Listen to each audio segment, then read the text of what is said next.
while Indianapolis Cathedral, despite being 0-1, still ranked number 2. They play at Loyola Academy, Illinois tonight. The number 2 ranked 3A number 1 team is Evansville Memorial. They play at 5A number 15 Evansville North tonight. Lawrenceburg will play Greenfield Central, a pair of ranked teams in Class 3A. Brownstown Central is the new number 1 team in 2A. They, of course, play Charlestown tonight. Indianapolis Lutheran ranked number 3. That battle with the New Albany. In Class 1A, the number 1 team is Riverton Park. They play number 13 Tri, a battle of 1A top 15 teams. We look at the statistical standpoint, and again, it's week 1, but Yorktown scored the most points in the state last week, 83. West Dell scored 74. Meanwhile, 29 teams recorded shutouts a week ago, one of them being Brownstown Central, and also Yorktown won 83-0, so their margin of victory at 83 points tops in the state. We'll take a break, and when we come back, we'll go down on the field. It's our last word before kickoff as we talk with head coach Dave Pappenhouse. You're listening to Seymour Football on 92.7 WXKU.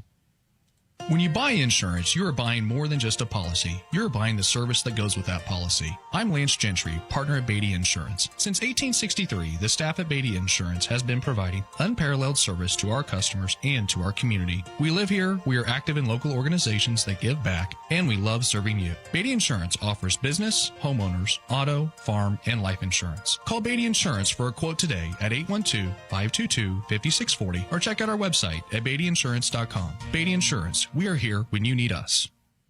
Fall is right around the corner, and there's no better time to fall in love with your bank. At the People's Bank, we make banking personal. From checking and savings to home loans and everything in between, we're here to help you reach your financial goals. And because we're your hometown bank, your money stays right here, supporting the communities we all call home. Ready for a better banking experience? Visit the People's Bank or stop by one of our 4 locations today. The People's Bank, where community comes first. Member FDIC, Equal Housing Lender. Your eyes are the windows into your health. Hi, I'm Dr. Lambring with Connor Smith Eye Center. Do you know why your annual exam is so important? Some physical illnesses can be discovered by routine tests during an eye exam. At Connor Smith Eye Center, you receive the latest in eye technology and treatment. From children to senior citizens, from a first eye exam to specialized eye care, Connor Smith Eye Center is here for you. Make your appointment today. Connor Smith Eye Center, 707 West Tipton Street in Seymour. See your future clearly. And back here at Seymour High School, where the Owls and the Red Devils are getting set to do battle here tonight in this Hoosier Hills Conference opener.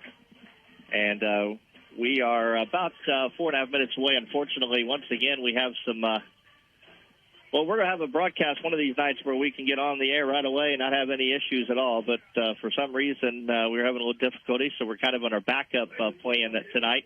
And we are set for football here tonight here at Bullitt Stadium. Joined by Braden Myers again, Lance Hubbard on stats. And we are getting set here tonight. Braden, let's talk a little bit about what we want to see from the Owls tonight. Obviously, last week was kind of a tale of one quarter to the next to the next. We had a bad first quarter, a good second quarter, and a good second half, or a bad second half.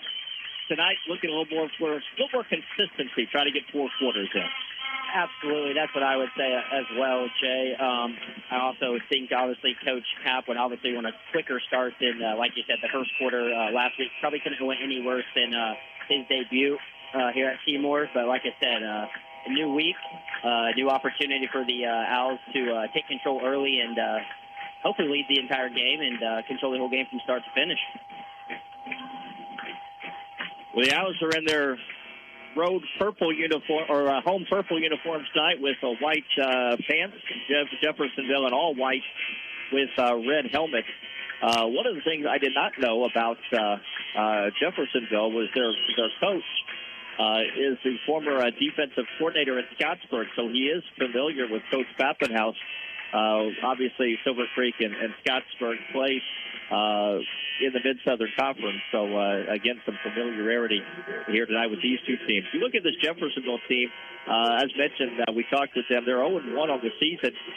They lost last week to Lawrence Central, so let's throw the score out of the picture. It was 67-20 was the final.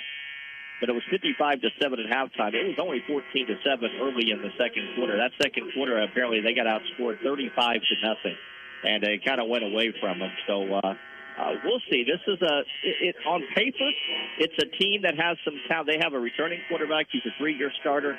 They have a running back who is a returning starter, and they're big up front. And anything with Jeffersonville, they're always a play away from breaking it for 80 yards. You know. So we'll see what happens tonight. But this is a game where, for Seymour, you have to make sure you don't give up the big play. Absolutely, yeah. Limit the big plays and see what happens throughout the game. Like I said, I definitely looked at the score last year. I think the score was 20-6 Jeffersonville. I see a lot more fight with the Owls this year. So, like I said, we saw it last week. They were down 14-0 real quick, came back and took a 20-13 lead. Then, unfortunately, had that pick six in the first half, and then, like you said, they could never overcome it for the second half. So, like I said, hopefully we have a fast start tonight and don't look back.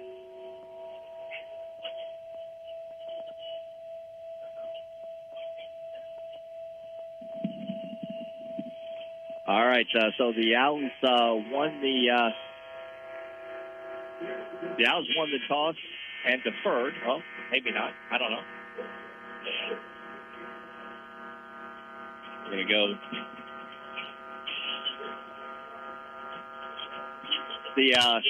So the Owls won the toss and elected to receive. And so we will have, the Owls will be offense first. So we are set for football here tonight from Seymour High School. We'll take a quick break, and we'll be back with the kickoff in just a moment. You're listening to Seymour Football on 92.7 WXKU. Choosing the right health insurance for you and your employees is essential, and now is the perfect time to get SciHo Smart with your benefits. Hi, I'm John Sattler Jr. with SciHo Insurance Services. At SciHo, we provide flexible and affordable health benefits to companies of all sizes. Our wide range of products include fully insured and self-funded plans backed by our local support teams. Give us a call today at 812-378-7070. Visit us online at sciho.org or reach out to your local agent for more information on how to become SciHo Smart.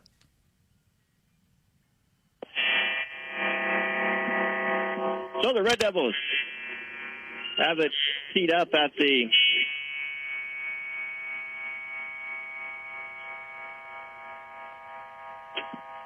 40-yard line. We are experiencing some technical difficulties, and we do apologize for that. We are working on those as we speak. There's the end-over-end kick, and the front back by Seymour returner, and he will get it all the way up to the 48-yard line. That was Tyler Bob on the return. And the Owls will set up 1st and 10 at the Jeffersonville 50-yard line.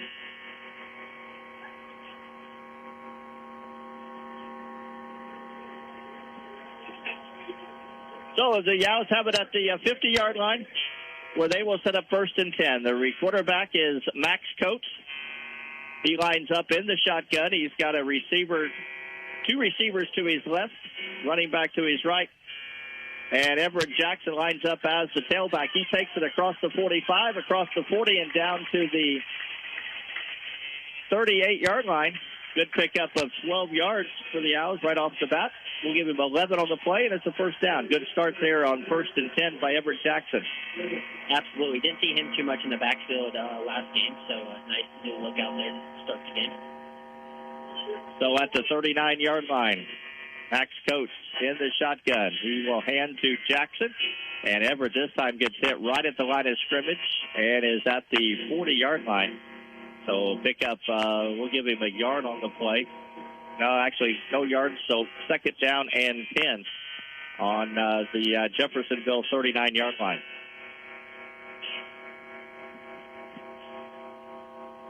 Seymour will look over to the sideline as Coach Dave Pappenhouse will run through the play. Jordan Green, the normal starter for the Owls, is not in the lineup tonight.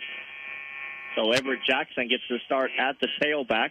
The snap to Coach, he will hand to Jackson. This time he gets hit again right at the line of scrimmage. And we'll get it up to about the 38-yard line, 37-yard line. We'll give him a yard on that play. It'll bring up a 3rd and 9. This is what the Owls happened last week, is they got themselves in a 3rd and long situation and didn't throw the ball particularly well. So we'll see what they do tonight at 3rd down and 9. This time they'll send 2 receivers out to the left. Jackson lines up in a pistol formation. And the snap, the hand is to Jackson. He bounces it to the right side, gets across the 35, across the 30, and a first down. As he gets it over the 30-yard line down to the 29. 9-yard pickup for Everett Jackson. And on 3rd and 8, the Owls get 9 and get a first down at the Jeffersonville 29. That was a nice job there by Everett to see the hole and get it to the outside. So first down and 10 for the Owls at the 29-yard line. Under center this time is Coach. And it looked like he was going to do a quick handoff to Maddox Wallace, who lined up as the upback. And he couldn't get it to him. And then he was hit behind the line of scrimmage. And that'll be dropped for about a 2-yard loss, a 5-yard loss. Will bring up 2nd and 15. And there's that communication problem again that we saw a lot last week, Braden. Absolutely, yeah. Hopefully they can fix those miscues here early. Like I said, they had an amazing kickoff return to start with great field position. So hopefully they'll be able to capitalize here. 2nd down, 15 for the Owls. Clock moving inside 9.5 minutes. The snap, the hand this time is to Everett Jackson. And Jackson gets it up to the 31-yard line, a pickup of 4 yards. About 2 yards shy of the original line of scrimmage. It'll bring up a 3rd and 12 for the Owls at the Jeffersonville 31-yard line. I would say where they're at in the field, they've probably got about 2 plays to get this 12 yards to pick up for a first down. So, like you said, don't have to... 3rd down and 12. Ball resting at the Jeffersonville 31-yard line. Wing T formation. Coach back to throw. He's got pressure. He gets hit, and he'll go down. He had no chance that time. He faked the handoff, and when he rolled out to the left, he had 3 white jerseys around him. And again, that offensive line did not give protection, and the Owls are going to be faced with a 4th down as Larry Sherman, the right defensive end, got in there for a sack, and the Owls have a 4th down back at the Jeffersonville 40-yard line. Now you have no choice but to punt and hopefully pin them back deep. And like you said, let's see what the defensive can do on this first defensive drive. So let's see what the Owls do. They line up. The offense lines up on the field. Now, Max Coach does some of the punting, although Jordan Fox was punting in the pregame. Coach is going to roll to the right, and now a whistle. And looks like Jeffersonville may have called timeout. Nope, the flag is down back here at the secondary. And a delay of game is called against the Owls. So that'll back them back 5 more yards. It almost looked like Max was going to roll to the left and then pooch kick it. Now Seymour's just going to send out their punt formation. And let's see, Jordan Fox was punting in pregame, although he lines up as a wideout. So Max Coach drops into the punt formation. Jeffersonville sends back Nation, Roe McBroom, and Braylon Gray, the 2 returners. There's a snap. It's a pretty good one. Kick his way. It's a high kick. It's a short kick. That'll go out of bounds. All kind of pressure on him that time. And they will mark it at the 35-yard line That is a 10-yard punt, and the Red Devils take over 1st and 10 at their own 35-yard line.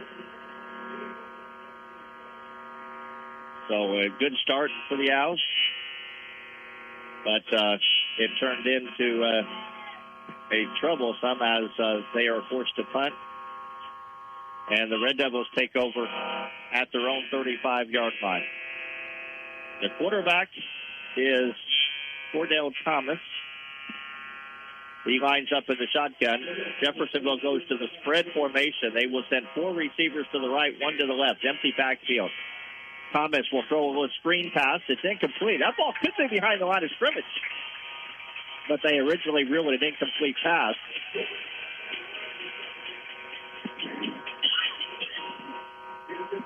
And so that'll bring up a 2nd down and 10. Jordan Fox in coverage for the Owls. Might have been better. I mean, that was a kind of a positive thing for Jeffersonville, because that receiver catches them. They're losing yards there. That looked like it was a backwards pass, too, but they ruled it forward. So 2nd down and 10. And the Red Devils run the spread offense, and it's a run option. This time they will line a running back, Jalen Howard, in the backfield. And they get it right up the middle, and he's got room. 50, across the 40, 35, and down to the 30-yard line. That's what they can do, is they can break that right at the line of scrimmage. And when they do, they're going to be tough to bring down. That's a 35-yard run for Jalen Howard, and the Red Devils have it 1st and 10 at the Seymour 30-yard line. Not the play that we wanted to see, Jay. Like you said, just before the kickoff, we got to eliminate those big plays. And second play on offense for them, they went for, like you said, 37 yards. This time they will line up 2 receivers to either side. In the shotgun is Cordell Thomas. Howard is the running back directly behind him. Back to throw is Thomas. He will throw it across the middle. Passes complete to Braylon Gray. He's across the middle at the 20, inside the 15, and down at the 14-yard line. Pick up of 15 yards on the pass play from Thomas to Braylon Gray, and the Red Devils have it 1st and 10 at the Seymour 15-yard line.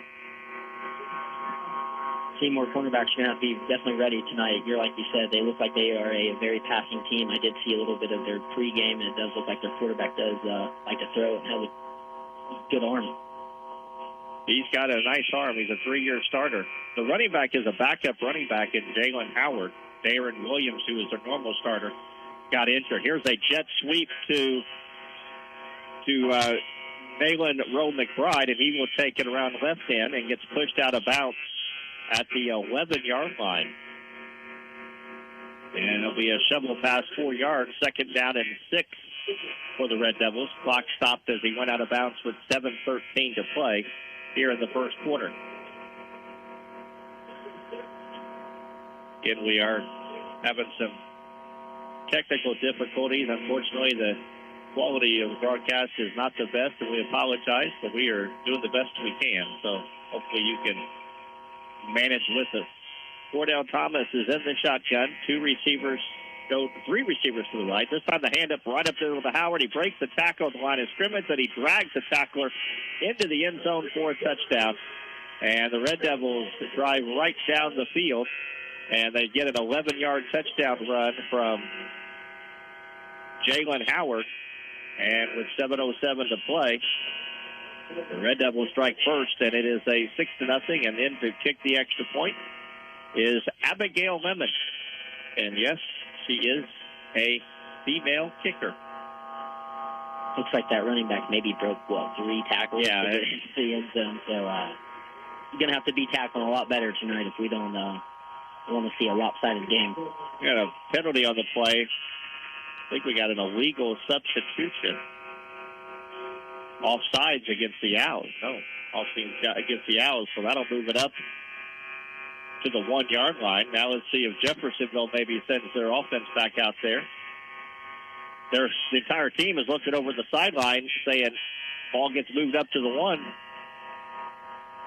But it doesn't look like they're going to change formation, so I think they're still, now they are going to come in. Yep. So now they are going to bring their quarterback, Cordell Thomas, back in. and we'll see if they line up in a power formation. It does. Now they're going to take a timeout. There was so much confusion amongst what they were going to do. They decided to take a timeout, and so that'll be timeout, their second timeout already of the first half. But 7:07 to play. They were in front 6-0, pending the extra point. And well, that is just the opposite of what you wanted to happen to start with, right? You get a nice little drive, you drive into territory, you have a couple of negative plays, and boy, it didn't take them long at all to drive right down the field and score. And you got to be better in tackling, because if you miss that first tackle, chances are they're going to be in the open and they're going to be tough to stop, and they showed it on that first drive. Absolutely. Like I said, just looking to the first drive, they like you said, Jay, they have some very athletic talent out there. So like you said, we're going to have to tackle a lot better, play defense, maybe control the ball, hopefully a little bit more on offense. Just take any opportunity that we're going to be able to get tonight. So the Red Devils will go for two. By the way, they weren't charged with a timeout. And Seymour got the delay of game penalty, so that's the first timeout of the half. The Red Devils line up. They'll come up under center. They will and now a whistle before the snap, and I believe they got a head start. They're going to get a 5-yard penalty.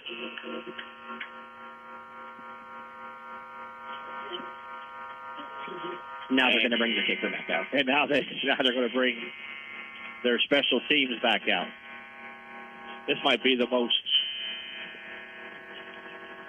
eventful extra point. Yeah, I was going to say, I mean, and having to call a timeout on an extra point probably just makes the coach irritated. So now they'll bring the kicking unit back out, and the actual ball will be moved back 5 yards. It'll essentially be about a 24-yard extra point for Abigail Lemon. And the kick is on the way, and the kick is good. 7:07 to play on the Pizza Palace scoreboard. Jeffersonville 7, Seymour nothing. Back with the Owls kickoff, or back with the Red Devils kickoff. You're listening to Seymour football. It's Captain Clean Smile, winter's greatest hero, protecting you from plaque and frozen smiles. When villains like Cavity Creep think they can take over your teeth, I stop them cold. At my secret headquarters, Jackson County Dental, I team up with Dr. Pierce and Dr. Gardner to keep smiles strong. A professional cleaning is my first superpower, blasting away plaque and tartar in one visit. When crooked teeth threaten your confidence, I deploy my stealth technology, Invisalign. Join me at Jackson County Dental, because heroes don't hide their smiles. Call 812-522-8608 for your appointment today. For 125 years, JC Bank has been right beside you, cheering for every touchdown and every three-pointer. That's because we're your community bank, proudly supporting the teams that make our towns come alive. Just like the dedication of our local high school athletes, JC Bank is dedicated to providing personalized banking, investments, and trust services for you and your family. Experience the JC Bank difference. Stop in today or visit us online at jcbank.com. Member FDIC, Equal Housing Lender. 7:07 to play. Red Devils drive 65 yards in 5 plays, 3:11 off the clock. An 11-yard touchdown run by Jalen Howard.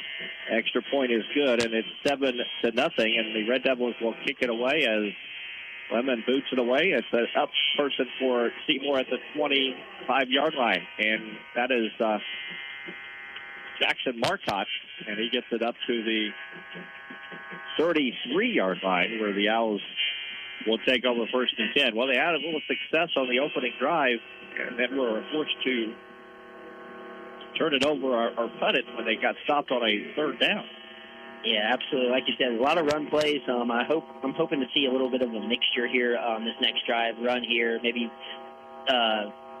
get them off balance, throw a pass here and there, smooth the ball a little bit more. Like I said, give the defense a little bit of a break, and let's see what the offense can do in control. All right, ball resting at the 24-yard line, 34-yard line, where Max Coates lines up in the shotgun. 2 receivers go to the left and 1 to the right. Say hi to our good friends Matt Levine, Jessica Fields, who are letting us know. Max Coates again under pressure, And he's going to get sacked and all the way back to the 16-yard line.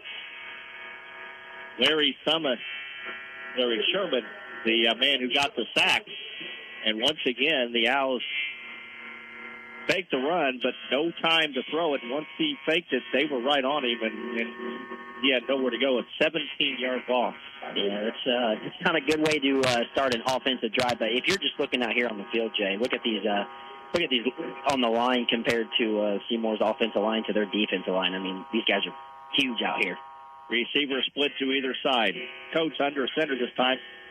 And a quick hitter to Jacob Dow that's not going to go anywhere. Give him about 2 yards on the play. And that'll bring up a third down and long. Was Grady Coates on the carry. But it's going to bring up 3rd and 26 for the Owls back at the 19-yard line. So that quarterback sack on first down put it behind the 8 ball. And again, you're in a passing situation, but this is with Jeffersonville. You put your heels, right, and you're coming. Yeah, exactly. Like I said, it's kind of leaning already towards like the first quarter of last week. Like I said, you just want to get some yards here, control the ball, no turnovers here. It's a quick hitter, and it's Everett Jackson who will make the catch, but he's going to get hit just as he catches. Now a flag comes out. We're going to have a face mask on the Red Devils. It'll be a face mask, so it's going to make it at least 3rd down. Even if it's a 15-yarder, I don't think it's an automatic first down, so it would not be a first down. But it will be at least another 3rd down because they'll tack on 5 or 15 yards depending on what they rule. And I think it's going to be personal foul. I don't think Lance is telling us he thinks it might be a first down, but I don't think it is in high school. But automatic first down. Automatic first down. So the Owls get a big break there. Hey, just a simple, little pass, and like you said, Everett Jackson made a move. The defender had nowhere to grab, so, and like I said, fortunate thing for the Owls to keep the drive going, especially after that first down with that, 17-yard sack. So a gift to Seymour. Hopefully we can take advantage of it, Jed. So they're ball resting now at the 40-yard line. So a first down for Seymour off that penalty, so that's a big break. And Lance, you'll remember last year, Jeffersonville was called for a lot of penalties. Got 12 or 13 penalties. So this time, Coach is under center. He's going to pick it to Dow. And Jake breaks the tackle at the line of scrimmage and gets it across midfield up to 44-yard line. Everett Jackson had a great block out here, but I think the Owls have an injured player, or somebody's injured right in front of the Seymour bench. I think it's a Jeffersonville player because the death trainers are coming sprinting across the field. Well, you ask your receivers to block, and that time Everett Jackson got a great block in, and looks like he pancaked it. I think you're right. He's definitely feeling that hit after that. Looks like one of the players down by knee moved him. 16-yard gain for Jacob Dow. And the Owls once again moving into Jeffersonville territory at the 44-yard line. The injured player is still down in front of the Seymour sideline. Like you said, we've seen this a lot last week and even the first drive. Seymour doesn't have a problem driving down the field, just got to find the opportunity to convert it into points instead of long drives or nothing. Malcolm Motts, a defensive tackle, was the injured Red Devil as he makes his way across the field. And when play resumes, the Owls will have it 1st and 10 at the Jeffersonville 44-yard line. Kind of unusual for Jeffersonville. The roster that we got here at the station does not have any sizes on it for their players. Grady Coates lined up to the right of Max Coates. It's Dow directly behind him, and Jake gets the carry right up the middle. And he bowls his way forward down to the 35-yard line. You know, we saw this last week in the second quarter, them able to run the ball right between the tackles. I think Dow is a very aggressive back for his size. I mean, he puts his head down and runs for every single yard that he gets. 10-yard run now again It's Jacob Dow, he fumbles the football, and Jeffersonville picks it up and recovers. And it was Stephen Lucas who recovered the fumble. And, boy, the Owls, you have a good play, you have a couple good plays, you think something's going, and then you cough it up, and it really wasn't a hit. He just lost control of the football. Yeah, I think he was holding it pretty loosely, and like you said, just a little bump, popped it out. But like I said, really good, like, positives first two drives. Like I said, it doesn't look like the Owls are having any problem moving the ball down, but like I said, just got to convert the points, and defense is going to have to step up, make some good tackles tonight, and they'll be right in here. So the Red Devils get the ball at the 33-yard line is where they will take over 1st and 10. Clock is at 4:54 to play here in the first quarter. Jeff in front 7-0. This time the Red Devils line up two receivers to either side. They stack them. The handoff is to Howard right up the middle, and he pulls his way forward for maybe one. 2nd down and 9.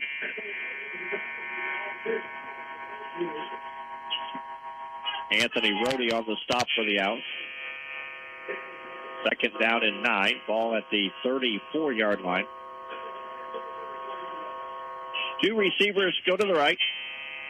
Two to the left. Again, Howard directly behind the quarterback, Cordell Thomas. Thomas straight back to throw. He wants to go deep down the middle, and the pass is incomplete. Braylon Gray had 2 steps on the defender, but was unable to make the catch, and we do have a flag down in the backfield, and we're going to have a holding penalty against the Red Devils. So let's see what Coach Pappenhouse does, and it looks like they're going to accept the penalty. So it'll mark it back 10 yards. There wasn't anything fancy about that. He just dropped back to throw, and Braylon Gray beat the defender by 2 steps and just dropped the football. It would have been for naught with the holding penalty, but yeah, that was, like I said, that wide receiver got open pretty easy. So, like I said, they probably see that. And, like I said, our cornerbacks are going to have to be on their A game tonight. Because, like I said, there's a lot of skilled players out here.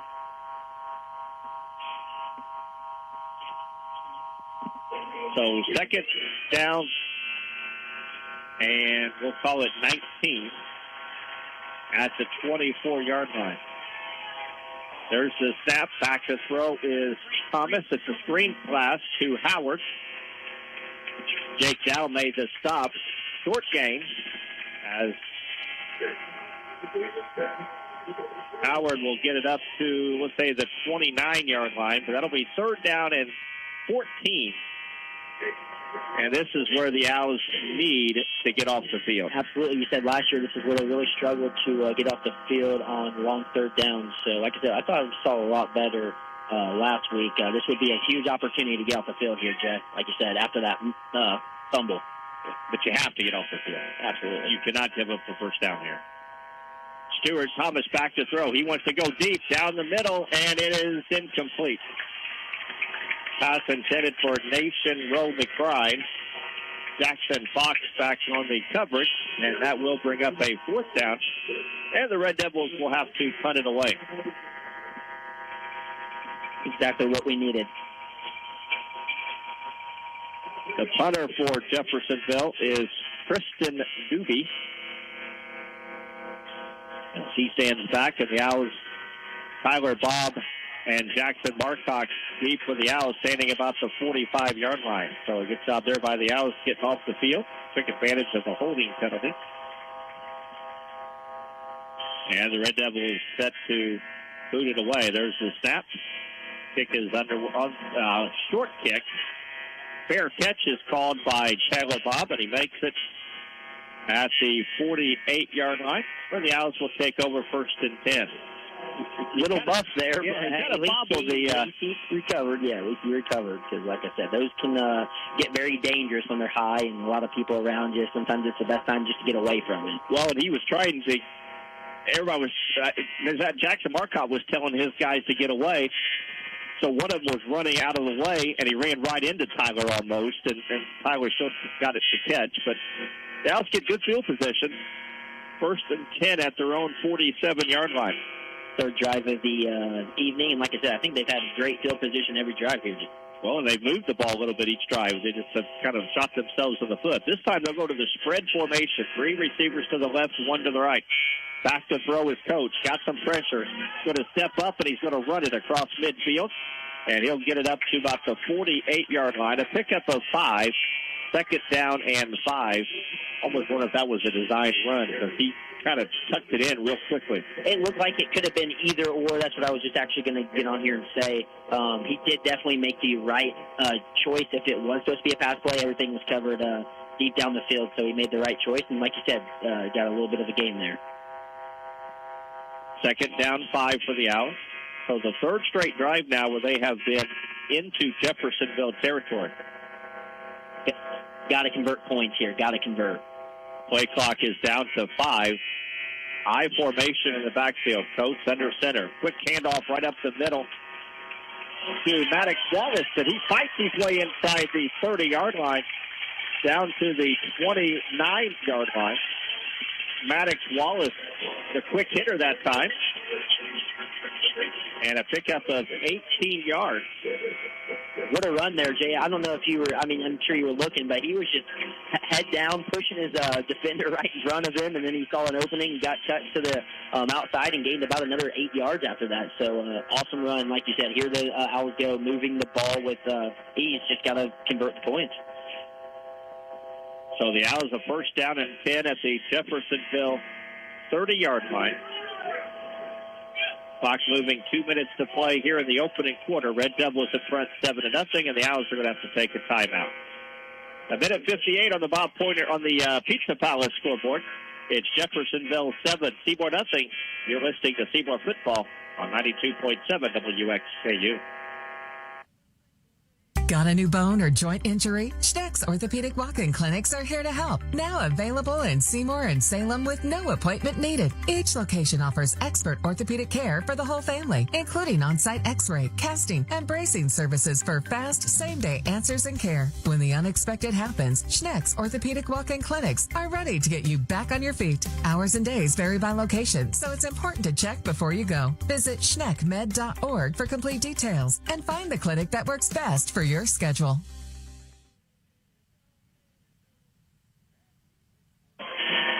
The Owls will have a 1st and 10 at the Jeffersonville 30-yard line following the timeout. As pistol formation, coach in the shotgun. Jacob Dallas, running back. Jackson goes in motion right to left. There's the snap. It's a screen pass to Jackson. He makes the catch and then gets hit right away and is brought down just as he caught it about 2 yards on the play. We'll do 2. 2nd and 8. Von Walker. Ball to stop for the Red Devils. It'll bring up a 2nd down and 8. As the Owls get the play call from the sideline. This is the farthest they've had their penetration. Maddox Wallace lined up in the slot in the shotgun. Coach is going to hand it down. Again, he tries to go right up the middle. This time he's not going to get much. Might give him a yard on the play. Bring up a 3rd down and 7. Absolutely. 7. Go ahead. Like the first time, pretty much in no man's land. I think you got 2 plays to pick up the 1st down unless you have any kind of negative play here. So 2nd down, 3rd down and 7. Clock goes under a minute with the Owls at the line of scrimmage. Looks like Dow's going to line up as the running back. This time they move Wallace to the right. Jackson goes to the left with Jackson Fox. Back to throw his coach. Now he steps up into the pocket. He's going to throw intended for Fox, but way out of bounds. It'll bring up a 4th down, and obviously in this situation, 4th and 7, the Owls will go for it. Yeah, too far to kick a field goal. Not much to do with the punt. So, like I said, got another down to pick this 1st down up, and like I said, move the chains and keep the drive going. 4th down, 7. Ball at the 27-yard line. Clock is stopped. 26 seconds to play here in the first quarter. Fox and Everett go to the right. Back to throw his coat. Now he rolls to the right. Got some time. He looks. Now he throws it to the end zone. It's incomplete. Try to throw it across his body. Try to get Everett coming back. And that'll be an incomplete pass and bring up a 4th down, or bring up a turnover on downs, and Jeffersonville will take over. So yet again, the Owls show a little promise in the drive, but they come up empty as they turn it over at their own 27-yard line, and incomplete pass. 18 seconds left to play here in the quarter.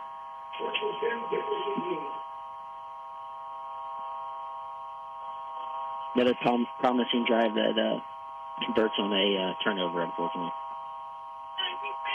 So the Red Devils will split receivers to either side. Cordell Thomas is in the shotgun. The handoff is to Howard. He bounces it to the right side. A nice job that time.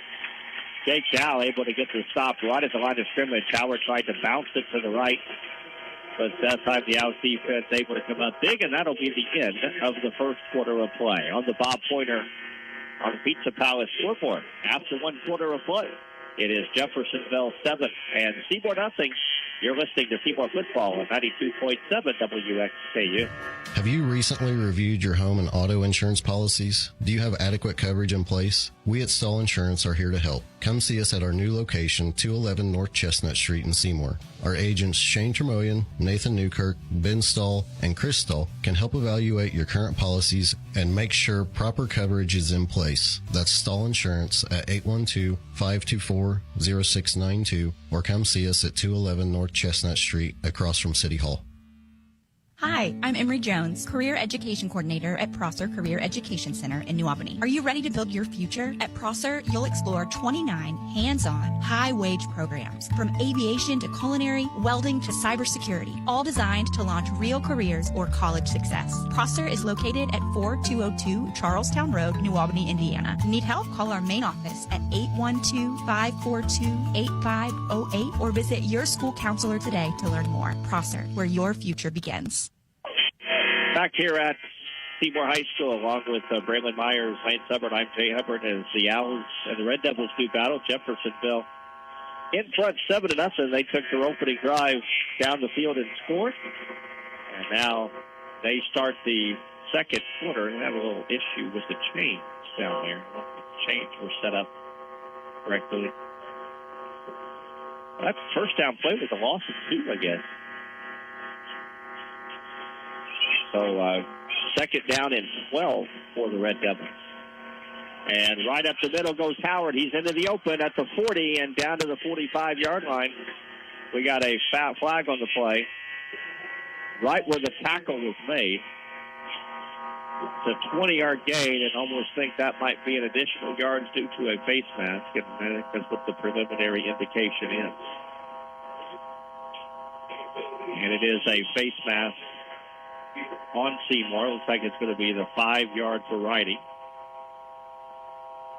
He didn't signal personal foul, and so he does put it down at the 50-yard line. So it's a 20-yard gain and add 5 yards, and all of a sudden Jeffersonville sits first and 10 right at midfield. And now we got another timeout. I think number 2, I don't have, or Braylon Gray, I think he lost his helmet on the previous play. And so he had to come off because of that. 2 receivers to either side. Howard is lined up directly behind Stewart. He will get the carry, breaks the tackle right at the line of scrimmage, and then forces his way up for about 3 yards. The outside a chance to get him for behind the line of scrimmage, but missed it, and then he was able to get up and get 3 yards on the play. Second down and 7.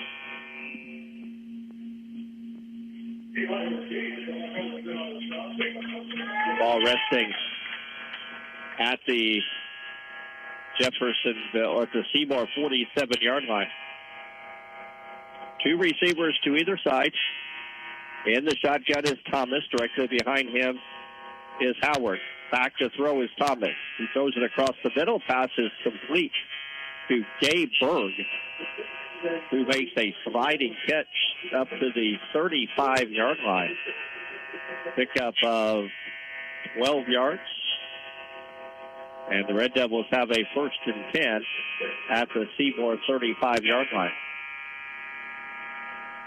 Seymour's going to have to buckle down here. Like I said, only down 7-0 here. See if the defense can get a turnover. Like I said, stop here. Three receivers split to the left, one to the right. Shotgun is Thomas. He hands to Howard up the middle. He breaks the tackle 30, cuts it back to the left, 25, 20, 15, 10, 5, touchdown. 35-yard touchdown run by Jalen Howard. And I'm telling you, you cannot miss tackles. Not against this team. Absolutely not. Like I said, they have a lot of talent. That running back there had one cut, and like you said, he could see the end zone pretty easily. Well, the Owls had 2 times they had a chance to get him right at the line of scrimmage.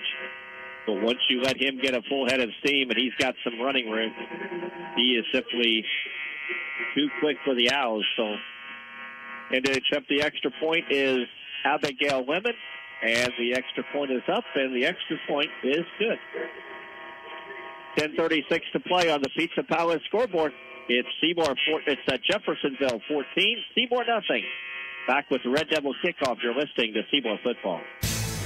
Hello, this is J.B. Hackman. Since 1979, the Bob Pointer Family Dealerships has been proud to call Seymour home. We're more than just a place to purchase and service a vehicle. We are your neighbors, serving the automotive needs of South Central Indiana with 9 trusted brands, award-winning service departments, and a new collision center. We're committed to being there for you before, during, long after the sale. Visit us at bobpointer.com. Thanks, and have a great day. Well, the Owls find themselves behind the 8 ball yet again, down 14-0 as the Red Devils drive 73 yards in 4 plays, 1:42 off the clock, a 35-yard touchdown run by Jalen Howard. Extra point is good. 10:36 to play, 14-0 in favor of Jeffersonville. As Lemon has it teed up at the 40-yard line. She has kicked it short both times. So we'll see what happens here. Again, the boot. It's another short kick that hits the turf, and falling on it back at the 27-yard line was Tyler Bob. So the Owls will start 1st and 10 at their own 27-yard line. Down 14-0. You hate to say at 10:34 in the second quarter, it's a crucial drive, but it is a crucial drive. The Owls simply have to get something positive and maybe get points on the board. Here's a pitch back this time to Jackson, and Jackson carries it around right end, close to a first down carry. 36-yard line, so give him 7 yards on the play. They'll actually mark him out at the 35 where they stepped out of bounds. So pick up of 7, 2nd down and 3. Coach will come under center. Jackson lines up as the tailback. 2 runners fullback. The pitch is to Jackson. He will cut it back inside, and he gets hit right at the line of scrimmage. He'll be able to get forward for a yard. Might give him 2 on the play. It'll bring up a 3rd and short for the Owls. Looks like they got to get, about maybe 2 yards for a first down here. So maybe think of a quick inside zone, little maybe HB power. 3rd and short 1, a long one, we'll say. They do line up as the power formation. Coach under center. And the pitch is going to Jackson. This time he's going to run it to the left side. He's got room across the 45 with the 50. And down to the Jeffersonville 47-yard line. Maddox Wallace leading the way with the blocking. 16-yard run for Jackson, and the Owls again, for the fourth straight possession, have it in Jeffersonville territory. Sound like a broken record. Got to convert to points here. Got to convert. Like you said, Jay, got to convert here. Coach under center. Flips it to Jackson. Cuts it back into the left side. He gets hit and goes down. Flag down. There's going to be a face mask on Jeffersonville.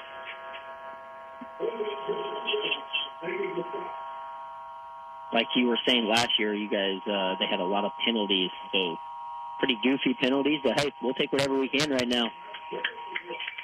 And it is a personal foul. Face mask against the Red Devils. That'll be 15 yards. And once again, we'll push Seymour up into Jeffersonville territory, all the way up to the 31-yard line. 4 penalties, 50 yards for Jeffersonville. As coach under center, same formation, 2 fullbacks, Jackson the running back. Pitches to Jackson. And he gets hit, cuts it back inside, and we'll go forward for about, let's say, 3 or 4 yards. We'll give him 4 yards up to the 26-yard line. And we got another, what is it, third down, Jeff? No, it's the second. Oh, second. That was first down. Okay. So second down, 6. Ball at the Jeffersonville 27-yard line. Wallace and Dow are the fullbacks. Under center is Coates. Jackson, actually Dow the lead running back, and Dow will get the pitch.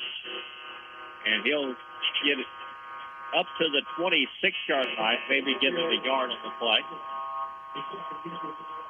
Bring up a third down and 5, and yet again the Owls faced with a key third down at the Jeffersonville 26-yard line.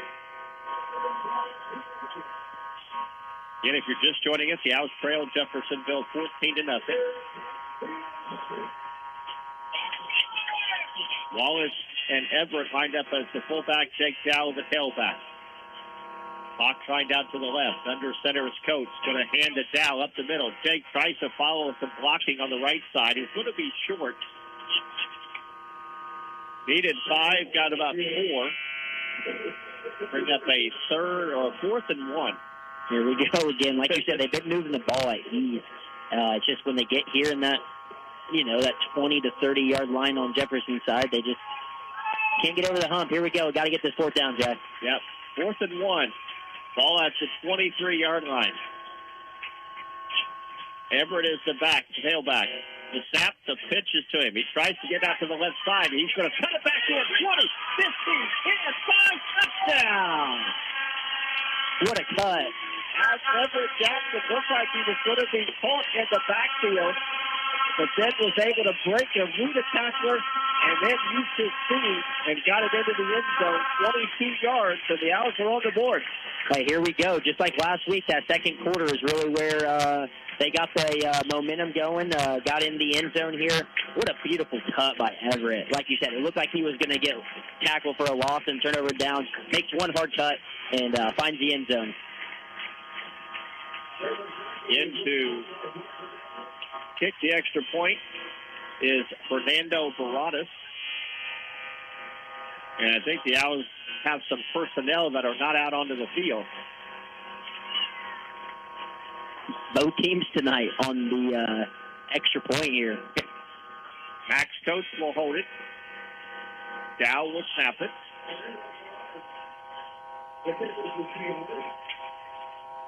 There's the snap. Ball is down. Kick is away. And the kick is good. I can't see what that's done. How much time is on the clock? 7:02 the left play and the Pizza Palace scoreboard. It's Jeffersonville 14, Seymour 7. You're listening to Seymour Football. Whatever temperature this winter brings, your friendly and knowledgeable Bryant dealer is ready to help. Schneider's Plumbing, Heating, and Air is committed to achieving a high level of training and skills and backed by outstanding products from one of the industry's most trusted names, Bryant. Whether you need a quick fix or an entirely new heating system, Schneider's Plumbing, Heating, and Air, your local Bryant dealer, will do whatever it takes for your family's comfort. Schedule an appointment today by calling Schneider's Plumbing, Heating, and Air at 812-522-2070. Bryant, whatever it takes. The Owls go 72 yards in 8 plays. 3 minutes and 32 seconds on the clock. A 22-yard run by Everett Jackson. Extra point by Boradas is good, and it's 14-7. As Tate Unterseer has it teed up for the Owls. And Seymour still has only 10 players out there on the kickoff. Well, we're having all kind of difficulties getting kids out on the right special teams. Both teams, man, I don't know. Coaches are going to lose their mind if they can't figure this out. That should be a first-day practice kind of thing. That'll drive you nuts. So Tate Unterseer has it teed up at the 40-yard line. That was a good answer by the Owls. And on 4th down, like you said, Everett Jackson looked like he was going to have to really work to get to the first down, and then just made a quick cut to the inside and utilized his speed and got it into the end zone. He told the other running back, if you can do it, I can do it just like you. Unterseer's kick is down to the 10-yard line. Back up to the 25, the 30. Tripped up to the 35 and across the 35 to the 37-yard line as Braylon Gray, the return. And Jeffersonville sets up 1st and 10 at the 36-yard line. All right, defense, let's get off the field here quick for the offense and get them back on the field and get this game tied up just like they did last week. I'll tell you what, that sun is directly on the scoreboard. I cannot see the time. 6:57. I can't. That sun is that is bright as can be. It is very bright. The glare is right on there. In the shotgun is Cordell Thomas. He's back to throw. Throws it short, and it's caught by Gray at the 50-yard line across the 45. Breaks the tackle down to the 43-yard line. That pass was intended for Stephen Lucas, and it went right through his hands, right into the hands of Braylon Gray. 23-yard completion. I thought for a moment it was picked off because it went through his hands, and I thought a Seymour player had caught it, but Braylon Gray was in the right place at the right time for Jeffersonville. Give him a gift there. 1st and 10 at the Seymour 43-yard line. And now a flag on the play, and a false start is going to be called on the Red Devils. Well, that'll cost Jeffersonville 5 yards. By the way, the Seymour tennis team is playing in the Mount Vernon Invitational tonight. Let's see if we can get an update on how they are doing. I know we've got some listeners tuned in to up at Mount Vernon. And when I say listeners, I mean my good buddy Jessica, my scoreboard reporter for Seymour Athletics. 3 receivers to the right, 1 to the left. In the shotgun is Cordell Thomas. He will hand to Howard right up the middle. He broke a tackle. Now he fights his way forward inside the 45 to the 44-yard line. Brady Coach makes the stop for the Owls. But again, they had him at the line of scrimmage, but he's able to fight forward for 5 yards.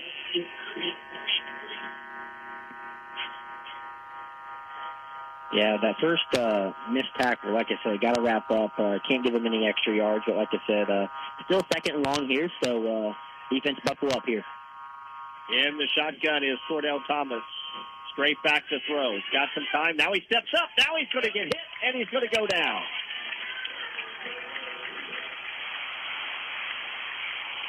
Who you got in there? Nehemiah Jones is at the bottom of the stack, and the Owls able to get in there. A loss of 3. Actually, it was more than that, wasn't it? Loss of 9.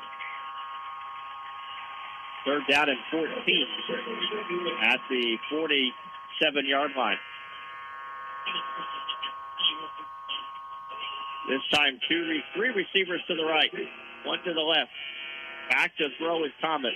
He wants to go deep. Throws it down the middle. Pass is going to be caught. First down to Nation Rowe McBride. And he is down at the 21-yard line, and that's too easy. Way too easy. Wide open. Too easy. Wide open right down the middle of the field. 25-yard completion. And the Red Devils first and 10 at the Seymour 22-yard line. That's a backbreaker there. Like you said, had him on 3rd and long. Could have got the ball back. All momentum our way. And the shotgun is Thomas. Back to throw. Throws it out to the front, and the pass is caught by Gabe Burr. Pickup of 6 yards. Bring up a second down and 4 for the Red Devils. Ball resting at the 16-yard line. Understand that Seymour has got the win in their first match at Mount Vernon. Only the singles positions have all won. The 1 and 2 doubles are still playing. Not sure, tell me who they're playing now. They've got a false start. This time, Jeffersonville had a player move early. And it was Howard who moved early in the backfield, so that'll cost them 5 yards. Bring up a second down and 9. Did you say all 3 singles won? Yes, all three singles won. That will give a team win. Absolutely. Who we play in first round, Jessica? That's a 4-team tournament, and there's some really good teams up there. So, for Seymour ranked in the top 20, number 1 in the district after their big week last week. 2 receivers to either side. In the shotgun is Thomas. Back to throw. Throws it down the middle, or actually shot to the front, and the pass is caught by Nation Rowe McBride inside the 5-yard line. That's a first down, and it'll bring up a first and goal for Jeffersonville at the Seymour 3-yard line. 18-yard pickup.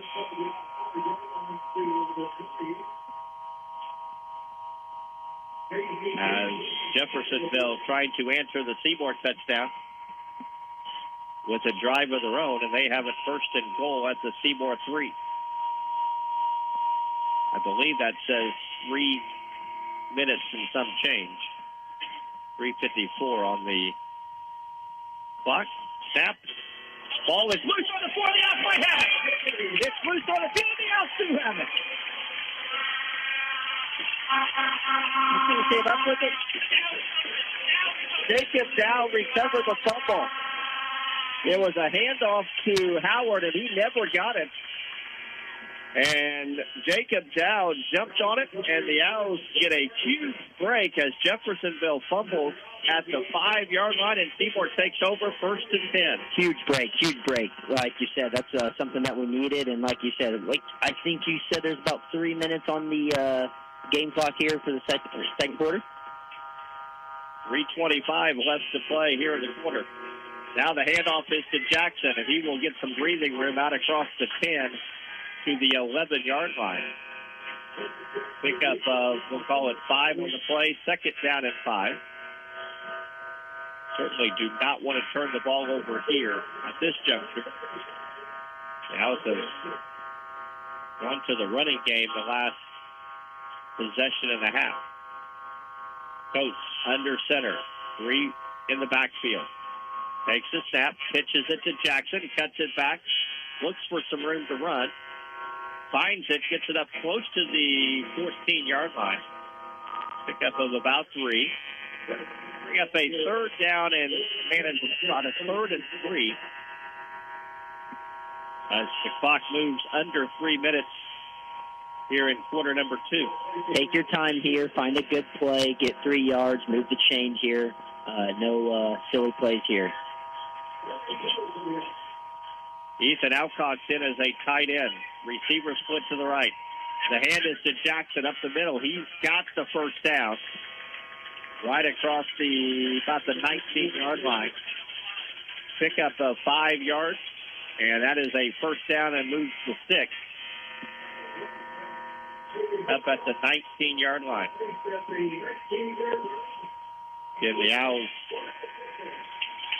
down 14-7, but dodged the bullet there with that fumble recovery. Wallace and Everett lined up as the fullback. Dow is the tailback, and the pitch is to Dow. And Jake couldn't go anywhere. He gets hit, will actually lose a yard or two. Could have been a little bit more of a loss. He bounced off that first tackle, so like you said, lost the play.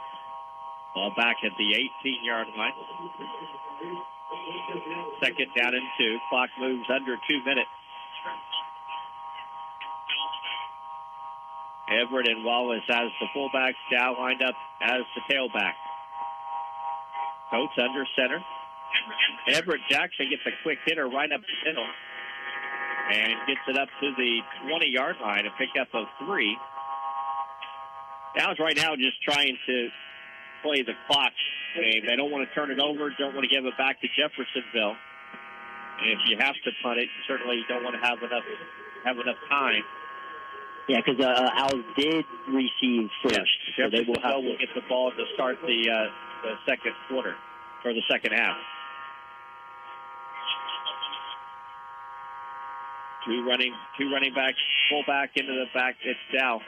Back to throw his coach. He's going to throw it intended for Fox, and he throws it over his head.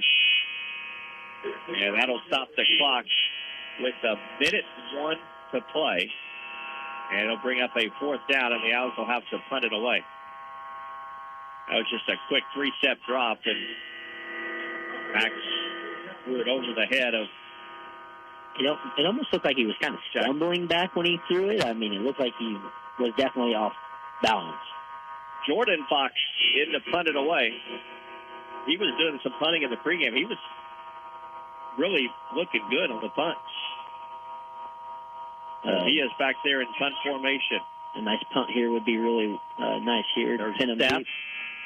Kick his way. It's a nice kick that'll back DJ Guy back to the 45. And he gets hit and brought down right there. Nice defensive play that time by the Owls. Cooper Smith able to get the stop, but I tell you what, that was a great punt. A high end-over-end punt. Allowed his coverage to get down there. And there's a flag down at the 30-yard line. That might be it's going to be a personal foul against Jeffersonville, a stop block. That'll be after the punt, though. Yeah. So Jeffersonville will keep the ball, but it'll move them 15 yards back from where they would have been.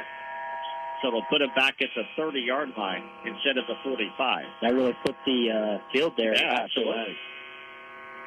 Yeah, that was a great punt by Jordan, like you said. You said you saw him in pregame. I mean, is this something new that they saw maybe something in practice this week? Hey, we might let Jordan kick a few. That was a beautiful punt.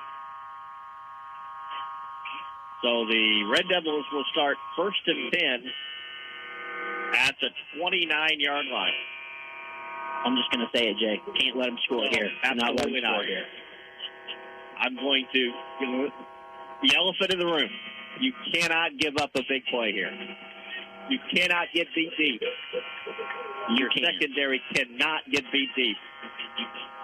Back to throw is Thomas. He wants to throw it down the middle, and it's intercepted. Picked up by Jackson Fox. And he brings it back up to the Jeffersonville 30-yard line where the Owls will have it 1st and 10 there. Jackson was just playing center field.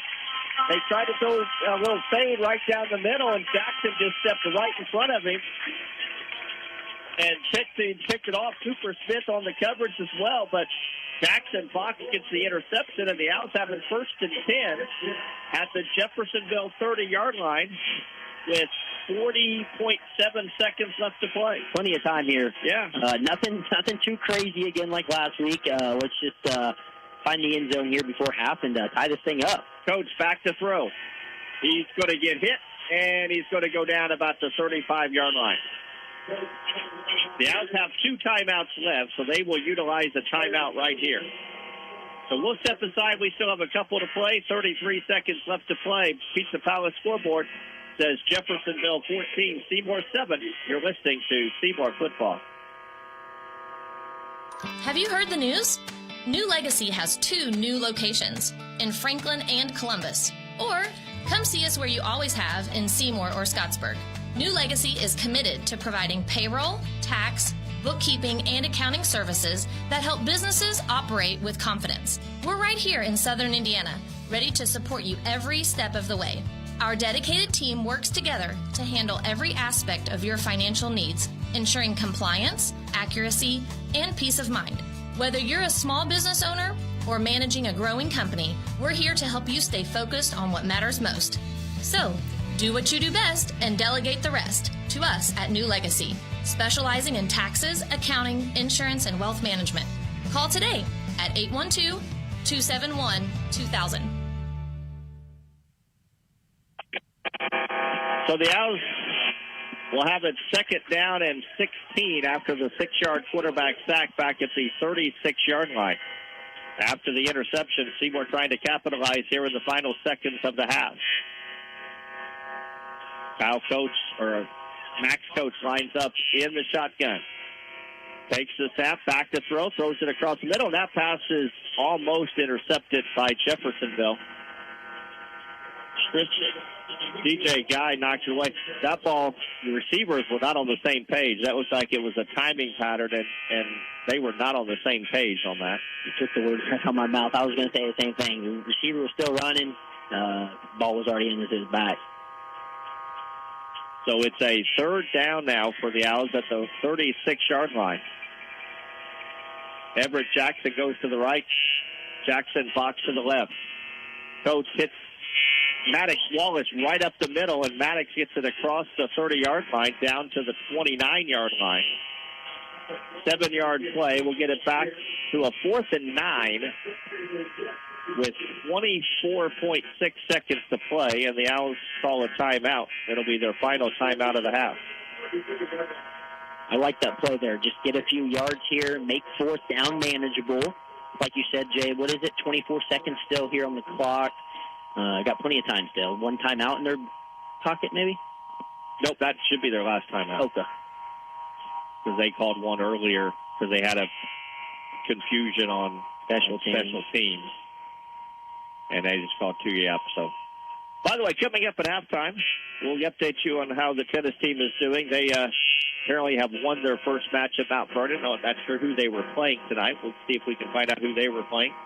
And our fall sports spotlight is on the boys cross-country team and new coach this year, Spencer Sunbury, who was the girls' coach.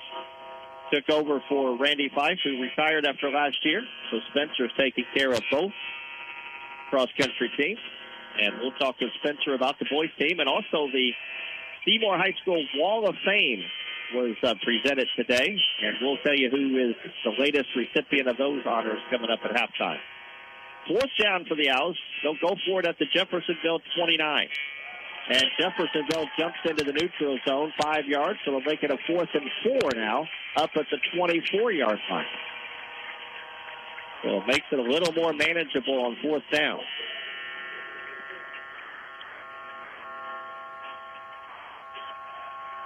Still a little out of field goal range. Both kickers were kicking about 30-yarders, and they were pretty good from 30 to 35. This would still be a 41-yarder, so I think it's a little bit out of the range. So, but more manageable now, 4th and 4 at the 24. Coach under center. Takes the snap, pitches it to Jackson. Jackson tries to get to the first down, but he's not even going to get to the original line of scrimmage.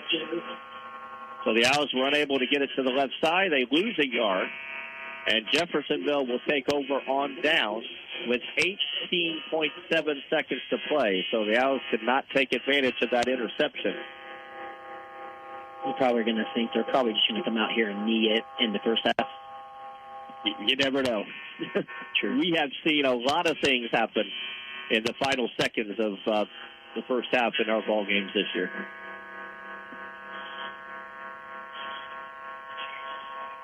It does look like, though, they are going to take a knee. And Seymour said they were going to take a timeout, but they don't have any timeouts.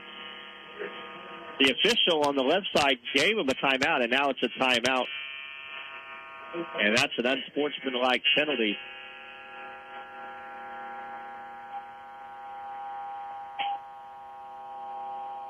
So that'll cost Seymour 15 yards, I believe, by calling a penalty. Coach does not look happy down there on the sideline right now.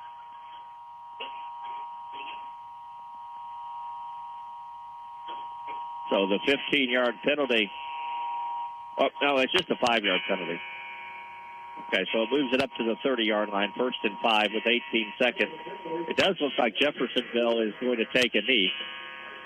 And they take the snap, and Cordell Thomas goes to a knee, and that will end the first half of play. So it was not pretty at times, but it does come to a close first half. At the break, it is Jeffersonville 14 and Seymour 7. We'll take a break, and when we come back, we'll get you ready for halftime here tonight at Bullitt Stadium. You're listening to Seymour Football on 92.7 WXKU.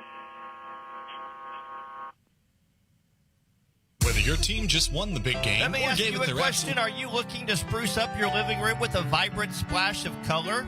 Or maybe give your exterior a fresh coat of paint that turns heads? Or dive into the world of trendy wallpaper designs? Well, if the answer is yes, or even maybe, it's time to call S&B Wall Coverings. From commercial to residential projects, they tackle it all. Painting, epoxy flooring, light remodeling, insulation needs. Their quotes are absolutely free, so you'll know exactly what you'll pay for. Don't wait any longer. Contact S&B Wall Coverings today. Watch your home turn into the place you love. 812-216-0162. When you buy insurance, you are buying more than just a policy. You're buying the service that goes with that policy. I'm Lance Gentry, partner at Beatty Insurance. Since 1863, the staff at Beatty Insurance has been providing unparalleled service to our customers and to our community. We live here, we are active in local organizations that give back, and we love serving you. Beatty Insurance offers business, homeowners, auto, farm, and life insurance. Call Beatty Insurance for a quote today at 812-522-5640 or check out our website at beattyinsurance.com. Beatty Insurance. We are here when you need us. Halftime here at Bullitt Stadium with the Red Devils in front by a score of 14-7. Seymour has certainly had several opportunities here in this first half. Matter of fact, other than maybe one drive, they've had every drive move into Jeffersonville territory, but whether it be a turnover or a turnover on down, the Owls have been able to put on points on the board. Jeffersonville scored on their first possession after a Seymour turnover on down, so they scored on an 11-yard run by Jalen Howard. Extra point good, 7-0, and then the Red Devils scored in the second quarter another Jalen Howard run, this time of 35 yards to make it 14-0. The Owls were able to get their scoring drive late in the second quarter. On fourth down, Everett Jackson cut a ball, took it around left end, made a cut back to the inside, and scored on a 22-yard run. Extra point good, and that's where we stand here at halftime with Jeffersonville in front by a score of 14-7. Seymour High School Marching Owls out entertaining the crowd here tonight at Bullitt Stadium. We'll take a break, and when we come back, we'll have our fall sports spotlight as we talk with Seymour boys cross-country coach Spencer Sunbury. You're listening to Seymour Football on 92.7 WXKU. The doctors at Connor Smith Eye Center in Seymour are proud to have cared for the vision needs of the community since 1998. From children to senior citizens, from a first eye exam to specialized eye care, Connor Smith Eye Center is here for you. Don't miss your yearly exam. Make your appointment today. Connor Smith Eye Center, 812-524-3937. See your future clearly.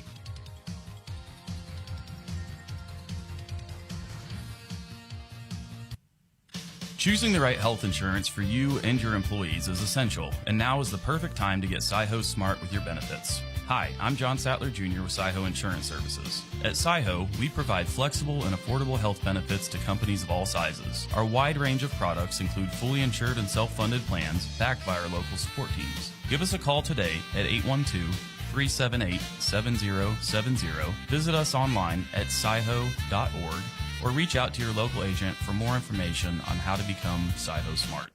It's Captain Clean Smile, winter's greatest hero, protecting you from plaque and frozen smiles. When villains like Cavity Creep think they can take over your teeth, I stop them cold. At my secret headquarters, Jackson County Dental, I team up with Dr. Pierce and Dr. Gardner to keep smiles strong. A professional cleaning is my first superpower, blasting away plaque and tartar in one visit. When crooked teeth threaten your confidence, I deploy my stealth technology, Invisalign. Join me at Jackson County Dental, because heroes don't hide their smiles. Call 812-522-8608 for your appointment today. For 125 years, JC Bank has been right beside you, cheering for every touchdown and every three-pointer. That's because we're your community bank, proudly supporting the teams that make our towns come alive. Just like the dedication of our local high school athletes, JC Bank is dedicated to providing personalized banking, investments, and trust services for you and your family. Experience the JC Bank difference. Stop in today or visit us online at jcbank.com. Member FDIC, Equal Housing Lender.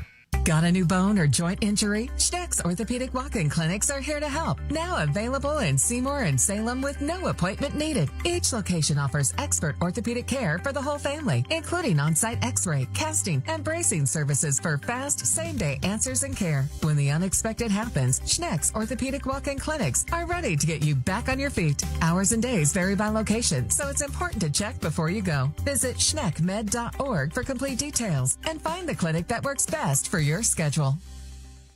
Halftime here as the Owls take on the Red Devils, and our fall sports spotlight tonight is on the boys cross country team, and we are not talking with Coach Randy Fife. Indeed, Coach Spencer Sunbury has taken over both the boys and girls cross country teams, and for the purpose of giving the boys their duty, we're just going to talk boys cross country today. But Coach, first of all, take me through the process as far as you becoming the boys. Obviously, Coach Randy Fife decided he retired from track, and now he's stepped down from cross country. Did you pursue it? Were you approached by it? How did it become that you were the boys coach? I pretty much pursued it. I talked with Coach Fife when he made his decision, and he was kind of mentioning some people, I didn't know who we would look for, and I told him, I said, I wouldn't mind giving it a try, and we go to all the same meets, practices are together, so I went to Kirk and brought it up to Kirk, and he seemed okay with the idea, so he checked in a little bit more, but no, I'm looking forward to it. It's been a fun experience so far. A little more on my plate, having to watch both of them. It's not quite as much difference as I thought coaching girls versus coaching boys. I thought I'd have to make a lot of changes there, but it's as far as our approach to them, pretty similar. But it's been a fun experience so far. Years ago, before I got into cross country, I helped Dave Boggs with swimming, and so I coached boys and girls back then. And so, and there are some little things that are different when you're coaching a boy versus coaching a girl. So it's been a learning process, but it's been fun. Got great help with, Jim Nolker's back again, helping me out. And then, Clay Shetman, we brought him on this year, and, he's been a big help with us this year too. So got plenty of support there to help us. Taking over after Coach Fife, he's kind of a legend himself. He's coached so much at the high school, and he and I started coaching cross country together at the same time. He had the boys, I had the girls, and we kind of had a mission of changing the culture of the programs, and I think we've done a pretty good job of turning the programs around and building something. So that's always in the back of my mind. He's done a great job with this boys program, and don't want to let him down, and don't want to let Kirk or Seymour down with that. So, but I learned a lot from Randy over the years. So I think I got the tools that we need to keep going in the direction that we were heading. Well, you mentioned the fact that you do run the same meet, so you saw the boys as far as the returners, you kind of knew who was coming back. You understood maybe who some of the top runners were. How much did that help you as far as maybe not necessarily you have to learn their specifics now, but you at least knew personnel-wise as far as who you had back and where you were from that standpoint? Was that a plus? Yeah. And, I kind of was surprised how, being focused on the girls during those meets, because if the boys were running and I was with the girls getting them ready for their race, or if it was the girls' year to run first, as soon as they were done, I was talking with them about their races. So I didn't really get to see a lot of the boys. So I'm still learning little things about a lot of the runners. I did get to work with them this past spring in track. So that was kind of helpful to start to get to learn them a little bit. But I'm still learning little tendencies about each of them that it's, at first it was kind of frustrating, the way they practice or the way they handled a situation or something, but now getting to know them a little bit better, you kind of understand where they're coming from and their thought process. And so it's easier to talk to them about something that I see a improvement needs to be made or something. So, but yeah, it definitely, it helped a little bit, but I'm definitely learning each day a little bit more about each of the guys. Well, I don't want to single one person out, but you do have a Jablonski on the boys' side too, so that's a plus. You had your first meet. First of all, you had a meet scheduled for Lafayette, and you actually got on the bus, and you were on the way there, and then you get the phone call. Was it because of the flooding? Is that what canceled it? The flooding and the storms. They were, we had checked the radar before we left that morning, and weren't real confident we were going to get the race in because the radar just looked horrible over the West Lafayette area. When they called, they said it was due to the storms and the forecast, and I'm sure the flooding probably had something to do with it too. But they ended up making that meet up this past Tuesday, but we couldn't. Sure. There's no way we could go up on a weeknight to do that. You had your first meet last Saturday, and the boys' race was a close one. You were able to win the Seymour Invitational. Was it the boys' race that was a 2-point, or was that the girls? Yeah. So you were able to win that first meet and beat Jennings County by 2 points. That had to be an exciting start for the guys. It was. And I tell you what, those guys really, they showed me a different side of them that day based on what I'd seen in practice leading up the few weeks beforehand. They came out and they ran hard. There were some gutsy runs in there.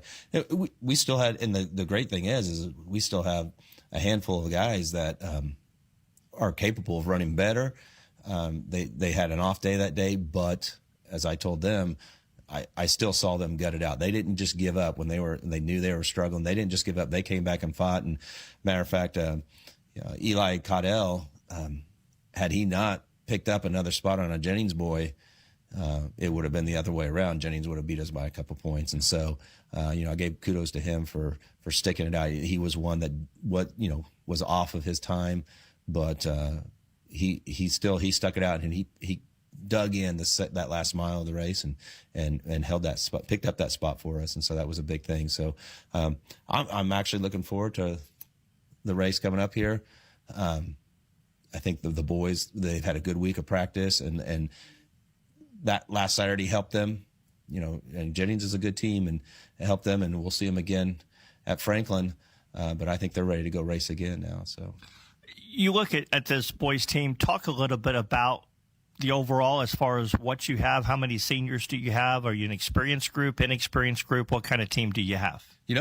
We've got 3 seniors on the team, but we have a good number of freshmen that came in this year. And running up in the top 7 to 9 of them are 3 or 4 freshmen that are really helping us out. Garrett Steffi has really stepped up. He's right up there in the top 5. I think he's going to keep moving up. Judah Dunkerson is another one that has surprisingly come up in there. He's in that top 7 or 8 spots with us. So we've got some good upper class. My top 4 runners are all returners. Mm-hmm.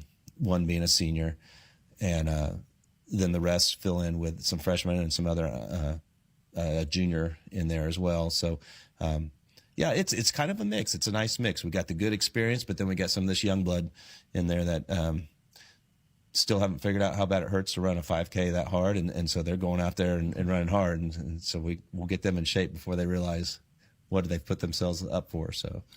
Obviously, most of the boys knew who you were, obviously, from being the girls' coach. But you are a new coach, and you do have probably a different style than what Randy did as far as training and different types of training and runs and so forth.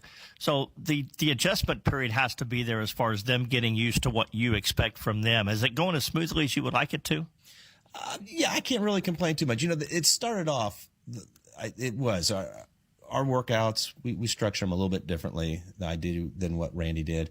And I think it's taken the boys a little bit of time to kind of catch on to my thought process with it. And it's interesting because when we practice together, boys and girls, and I watch the girls, I give the workout like I had the last several years, and they go and run it, and the boys are still trying to figure out what to do or questioning, are we supposed to be running this pace? And but they're starting to see it now, and this past week has been a good week of workouts. We just had a good workout the other day. Everybody showed up, so that's always nice to see. So yeah, there's been a little bit of a transition in there for both them and for me. So it's been interesting, but it's getting fun now. So everybody's settling in, and I think everybody knows expectations now, and we're ready to roll. You talked about how some of your freshmen are stepping up. Are you pleased with the numbers that you have right now? Yeah, on the guys' side, we've got 18, 19 boys out right now, so that's a good number to have. And with 3 seniors, and hopefully pick up a couple freshmen next year, we still should have some good numbers next year. So it's always nice to have those numbers out. What do we have coming up as far as you talked about? You've got a Franklin, I believe. Is that this weekend or is that next weekend? Yeah, this weekend. Tomorrow we head off to Franklin. It's a good course. I think it's kind of 50-50 on the kids that like the course and the kids that don't. If it's a hot morning, they don't like it there. But we got good competition there. There's about 15 other teams besides us going to be there, and some good fast teams up there. So that'll be fun. Then Labor Day weekend, we take that weekend off. We get a good workout in on that Saturday, and kind of I like getting that workout in. We kind of get refocused on what we need to do, and it gives them a little break. That mentally not having to worry about that competition. And then after our weekend off, we go to Brown County. That's always a good one. And that's we typically have a good fast races there. So the kids get excited. You have that week off, you get that itch back to go compete again, and you get to go to a good course like Brown County and run. So, and then after Brown County, I believe we head to Jennings County. We've got, I'm drawing them, Bedford. We go back to Bedford this year. Do you have any dual meets during the week, or are they all weekends? All meets now are weekend meets. Okay. We've done away with any weekday meets, which is good for training because you don't have to break up your training regimen, and you get in a nice rhythm of things. The only change this year is regionals. We don't go down to Evansville this year. We're going to go to Crawford County. We had gone and ran there maybe 4 or 5 years ago. It used to be the same weekend as now that we go to Jennings County. So the downside is none of these kids, I think the senior class would have been 8th graders the last time we went down there to race. So they have no idea what they're in for when we get down there. Crawford County is not the same course as that. Evansville was a pretty flat, open course, and Crawford County's got some hills, some challenges to it. But there again, it's a true cross-country course, and you can have fast times on a course like that if you use those hills right and those turns right. So that'll be exciting going to regionals there this year. So, well, usually when we talk to you, it's at the end of the season where we're talking about the girls. So here we are talking boys at the beginning of the season. I know it's going to be a fun experience and a challenge for you. Congratulations on the addition. You're going to do a great job with the boys program, and best of luck the next couple weekends, and we'll keep in touch, and then we'll talk later in the year about the girls program. But again, congratulations and good luck this year. Thanks, Jay. I appreciate it. It's always fun chatting with you about cross country. You bet. Coach Spencer Sunbury, the boys cross country coach this year as well, in addition to the girls. And again, they will compete tomorrow at the Franklin Invitational. Good luck to them. We're back with second half action in a moment at Bullitt Stadium. You're listening to Seymour Football on 92.7 WXKU. Have you recently reviewed your home and auto insurance policies? Do you have adequate coverage in place? We at Stahl Insurance are here to help. Come see us at our new location, 211 North Chestnut Street in Seymour. Our agents Shane Tremoyan, Nathan Newkirk, Ben Stahl, and Chris Stahl can help evaluate your current policies and make sure proper coverage is in place. That's Stahl Insurance at 812-524-0692 or come see us at 211 North Chestnut Street across from City Hall. Hi, I'm Emery Jones, Career Education Coordinator at Prosser Career Education Center in New Albany. Are you ready to build your future? At Prosser, you'll explore 29 hands-on, high-wage programs, from aviation to culinary, welding to cybersecurity, all designed to launch real careers or college success. Prosser is located at 4202 Charlestown Road, New Albany, Indiana. Need help? Call our main office at 812-542-8508 or visit your school counselor today to learn more. Prosser, where your future begins. Hello, this is JB Hackman. Since 1979, the Bob Pointer Family Dealerships has been proud to call Seymour home. We're more than just a place to purchase and service a vehicle. We are your neighbors, serving the automotive needs of South Central Indiana with 9 trusted brands, award-winning service departments, and a new collision center. We're committed to being there for you before, during, long after the sale.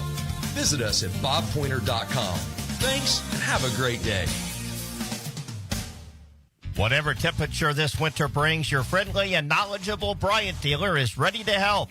Schneider's Plumbing, Heating, and Air is committed to achieving a high level of training and skills and backed by outstanding products from one of the industry's most trusted names, Bryant. Whether you need a quick fix or an entirely new heating system, Schneider's Plumbing, Heating, and Air, your local Bryant dealer, will do whatever it takes for your family's comfort. Schedule an appointment today by calling Schneider's Plumbing, Heating, and Air at 812-522-2070. Bryant, whatever it takes.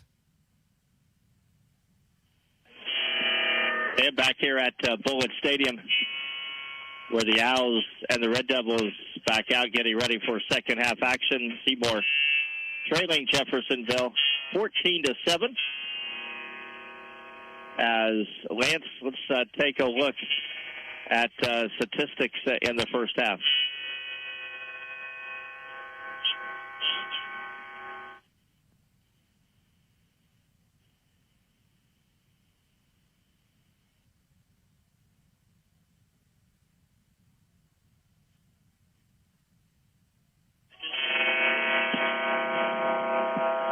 That one. There we go. Let's restart this. For Jeffersonville, Cordell Thomas, the quarterback, was 8 for 11 for 108 yards with 1 interception. Receiving Nation Rowe McBride had 3 catches for 47 yards. Braylon Gray had 2 catches for 38 yards, and Gabe Berg had 2 catches for 18 yards. Rushingville as a team had 11 carries for 104 yards, averaging 9.5 yards per carry with 2 team touchdowns. Main guy, Jalen Howard, he had 9 carries for 108 yards with 2 touchdowns and 1 fumble with his mishap with the quarterback, Cordell Thomas. For Seymour, in the air, not too much. Max was only 2 for 8 for only 6 yards. Ever Jackson had both of those catches, obviously, for 6 yards. Rushing team is where the offense came from for the Owls. As a team, had 28 carries for 152 yards, averaging 5.5 yards per carry. Ever Jackson led the way, 16 of them for 92 yards and a touchdown. Jake Dow had 7 carries for 28 yards. Seymour had 34 plays, Jeffersonville's 22. Seymour had 1 turnover, while Jeff had 2 turnovers. Seymour had one sack, while Jeffersonville had 3. Seymour 3 penalties for 12 yards, while Jeffersonville had 5 penalties for 55 yards in that first half. Some defensive stats, Jackson Fox had that interception late in the first half. Cooper Smith has made 3 tackles. Jake Dowell, 2 tackles, 1 tackle for loss, and 1 fumble recovery, while Nehemiah Jones had 1 sack. All right, the Owls trailing 14-7 as we are about a minute and a half away from getting this second half underway. We are being bombarded by flies. There must be some good food up here in the press box. I don't know what the deal is. Once again, if you've been with us, you know that we're not sounding the way we normally do for some reason or another. We were having technical difficulties at the beginning of our evening. We kind of on our backup plan, which is not suitable. It's not what we want. And we understand there's a squealing noise and some static, and the broadcast is not the best. We understand that. I apologize for that. But we're on the air. You can hear the game, and that's the good part is anyway. But we do apologize for the technical difficulties, and hopefully we'll get that fixed and have a normal sound again next Friday night. So we do appreciate you being patient with us here tonight. Well, I think this first drive could be one of the biggest drives. Seymour comes out. We've got to get a stop. Offensively, the Owls moved the ball from about the 30 to the 30, but once they got it into Jeffersonville territory, for whatever reason, it just kind of fell apart. Absolutely. I would like definitely to see the Owls defense come out here and get a 3-and-out. That would be a beautiful start to the second half. Like I said, like you said, not having a problem moving the ball or anything. Defense just step up, get a couple more turnovers here, and we got a game here on our hands, Jay. All right. Tate Huntress here tees it up, and his boot is down the sideline, and it's going to go out of bounds. Almost. He just about got it into the end zone. It went out of bounds about the half-yard line. The Jeffersonville player let it go, and unfortunately it took kind of a weird bounce at the end and went out of bounds. I thought it was going to sneak inside the pylon, but it'll be a kickoff violation, and the Red Devils will take over 1st and 10, I believe, the 35-yard line. Well, that was a good kick, and I thought it was going to sneak inside the pylon, but it didn't quite do that. Yeah, I kind of actually thought it might take a weird bounce there, Jay, and maybe stop at that half-yard line, to be honest with you, and pin him real deep. But like you said, unfortunately, it goes out, and they start the ball at 35. So the Red Devils line up again in their spread offense. They will put 2 receivers out to the right and 2 to the left. So the quarterback, Cordell Thomas, he has Jalen Howard lined up directly behind him. There's the snap, and the hand is to Howard. He bounces it to the left side, and he will get it up to the 40-yard line. Jake Dow gets the tackle from behind. Pick up a 5 on the play, bring up a 2nd down and 5. And now we got a whistle. We're going to have a penalty flag from the far side. I don't know what this is about. The referee on the far sideline threw the flag after the play was over. Apparently a little confrontation between the Owl defender and a Jeffersonville player, exchanging Facebook. It's going to be an unsportsman, I think, on Seymour, unfortunately. We're going to have an unsportsmanlike penalty on Jeffersonville, and I bet it's offsetting. And unsportsmanlike penalty on Seymour. So basically, they offset. They get slaps on the hands, and we move on. It's 2nd down and 5. One of those I always say, why not? Why throw this little flag? I guess it's just a way to say, hey, cut it out, but just tell them to cut it out. You don't have to throw a flag and waste 2 minutes of our time by saying it's a double unsportsmanlike. I've always thought that. 2nd down and 5. Ball at the 2 receivers to either side. In the shotgun is Cordell Thomas. He's back to throw. It's a screen pass for McBride, who makes the catch. He broke 1 tackle. He broke 2 tackles. And then he gets pushed out of bounds, and we're going to have a block in the back. And, yeah, Braylon was up here trying to signal to the official, throw the flag. It was an obvious one, wasn't it? Absolutely. I saw it from the start. I didn't know if he was going to throw it for a second. So, indeed, they throw the flag, and it will be a block in the back, and that'll be a 10-yard loss. So Seymour will take the penalty because it would have been 3rd and short. Instead, it'll be 2nd down, and if they throw it from where the flag is, that's back at the 37-yard line. So they're going to take it 10 yards from the flag or the original spot. In fact, they're going to take it from the original spot. There used to be a time when they would take 10-yard penalty from the spot of the foul, but I don't think they do that anymore. I think they would take it from the original spot. Kind of like you were talking about, like the automatic first down if it's more than 15 yards. Maybe the rule changes, because I've never thought automatic first downs occurred, especially on 15-yard penalties in high school, but maybe they changed that rule. So all told, it's 2nd down, 2nd and 15, back at the 30-yard line. In the shotgun is Cordell Thomas. He's straight back to throw. He pump fakes. Now he steps up, and he's going to tuck it. He's going to run, but he's not going to get far. The Owls were able to slow him down. And nice play by the Owls defense. We're not sure who that is for Seymour. Jakaya Young was there at first. Seymour's got a player 77 on the nose tackle, but we don't know. He's not on the roster. So I am not sure who it is. What's that? So they'll give him a yard gain up to the 31-yard line. 3rd and 14. Got to get out and get off the field. Like I said before, let's get a 3 and out here to start the second half. Here we go. Cordell Thomas straight back to throw. He wants to throw it down the field, and it's incomplete off of the hands of Gabe Berg. And if he was open, and he just could not pull it in. Cooper Smith, Grady Coates in coverage, but I'll be honest with you, that was a ball that probably should have been caught. I think that's maybe the 3rd or 4th one tonight. They've had some drops. So Seymour gets a gift here, and like I said before we started the second half, Jay, I said let's get the defense out here, get a 3 and out, and get the ball, and look what they did. Yeah, Gabe Berg went running off the field, and one of the Jeffersonville coaches basically got into him and said, you got to catch that ball. That's the ball that's got to be caught. But the Owls get a break, and it's 4th down, and the punt is Newby. And the kick is a high kick that Tyler Bob will take at the 30. And he's not going to go anywhere. 5 red shirts or white jerseys right there to bring him down. But the Owls do their job. They get a 3 and out. And they will take over 1st and 10 at their own 30-yard line.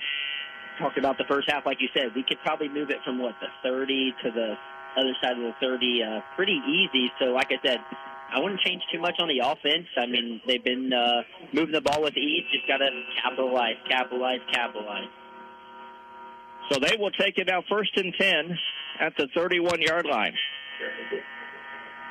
As Max Coates lines up in the shotgun. And is to Everett Jackson right up the middle. And he will fight his way forward for about a yard. We'll give him 2.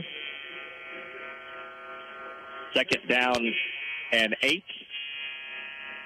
Ball at the 33-yard line. The Owls had some success, as mentioned, between the 30s.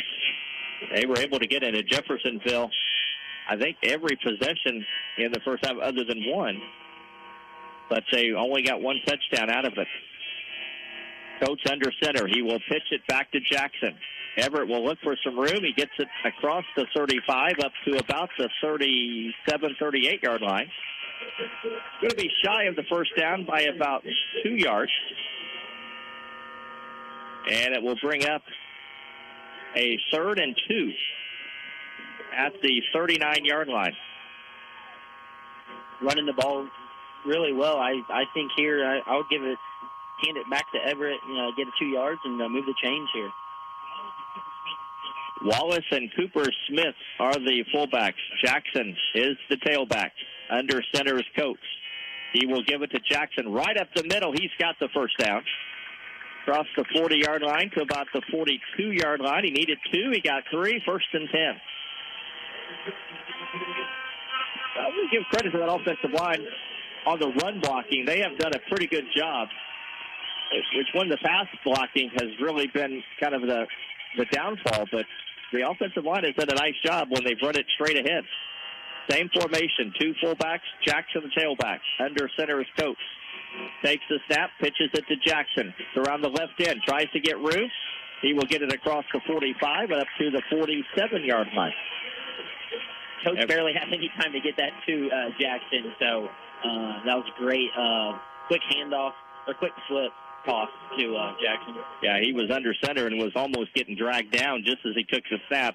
That defensive tackle got in there and almost brought him down before he was able to get the pitch. Same formation again. 2 receivers, or 2 fullbacks. Jackson, the running back. Again, he almost got hit as he made the pitch. Jackson cuts it across midfield, and he's got another first down. Close to it, and I think they are going to give it to him. My goodness, Braylon, that's twice in a row now where Coach has almost gotten pulled down by that tackle just before he makes the pitch. Absolutely. I'm really liking seeing what Jackson is doing. He is very, very quick. He's running hard. Very, very hard, very hard. fans down here getting excited, moving the chains here. And like I said, good first drive here to start second half after the defense got them off quick. This hasn't been the problem, moving it within the 30s. It's inside the 30. Once again, this time it's Everett Jackson. He was the up back. They put Maddox Wallace as the tailback, and Coach faked the pitch and then went to the quick handoff to Jackson, who lined up as the fullback, and he gets across for about 6 yards. Yeah, kind of like what you were talking about, Jay. I mean, the offensive line is holding up really well on the run. I mean, if you're looking down here on the field, I mean, Jefferson's got a big defensive line. Dow is the halfback, same formation. Jackson lines up as the fullback. Coach keeps it and gets it across the 40-yard line, and that's going to be a first down. Fake the handoff to Wallace, and then Max kept it and followed Maddox right across the line, and it's a first down up at the 36-yard line. So again, the Owls are moving the ball here in the middle of the field. This is where the problem has been. Converting it to point. Converting it once they get inside the 40-yard line.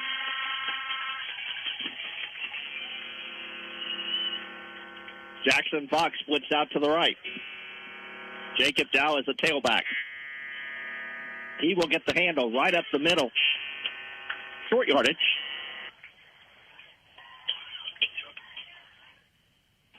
About 2 yards on the play. Bring up a second down and 8 at the 34. With this running game and the offense, the clock is moving. 6:40 to play here in the third quarter. Jeffersonville in front 14-7. But the Owls have it second down and 8 at the Jeff 34. Under center is Coates. He will flip it this time to Jackson. Jackson gets hit right at the line of scrimmage, and he will get short yardage. Well, he got hammered by the linebacker that time. It was Braxton Burton who came in and got him. And to bring up a 3rd and 6 at the 33-yard line. 10th play of the drive coming up. All of them have been on the ground. All 9 have been rushing plays. Under center is Coates. Takes the snap, gives it to Jackson. Everett again gets hit hard as he gets up to the 31-yard line. He's going to be shy about 4 yards. No, we'll say 5. So bring up a 4th and 5. Kind of in no man's land again. Like I said, this is almost the third time tonight that they've kind of been in no man's land. It looks like they're going to go for 4th down here. Got a good drive going. So Devon Walker got the tackle. Once again, here we go. 4th and 5. Ball at the 31-yard line. 2 fullbacks, 1 running back. Coates under center. Tries to do the hard count to get Jeff off sides. It didn't work the first time. Play clock is at, now they're going to take a delay of game.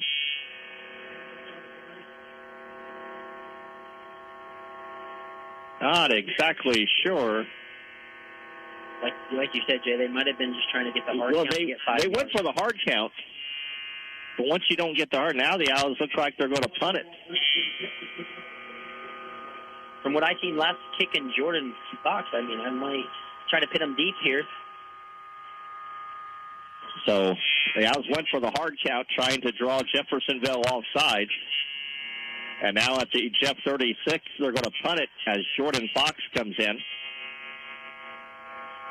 And we'll see if Jordan can pin Jeff deep back inside the 20. There's the snap. It's a low snap. It's a kick is away. It's toward the sideline. And let's see where they mark it out of bounds. And they're going to mark it at the 19th. So, again, put him inside the 20.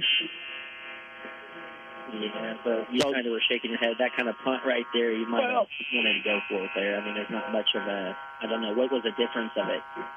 7 yards? Exactly. But, again, the field position, the Owls defense got a 3 and out last time. Maybe give them a chance to make a play here. Somehow, some way, the Owls have got to be able to put the ball in the air. They just have not been able to throw it, and they've got to be able to throw the football right now because Jeffersonville's pinning their ears. Here's a throw out to the front. Pass is caught by McBride, and he will get it up close to the first down marker. He'll be shy by about a yard, pickup of 9. Bring up a second down and 1. Clock at 4:45 to play here in quarter number 3. Red Devils in front 14-7. Cooper Smith made the tackle for the Owls on that last play. Second down 1. Ball at the 28-yard line.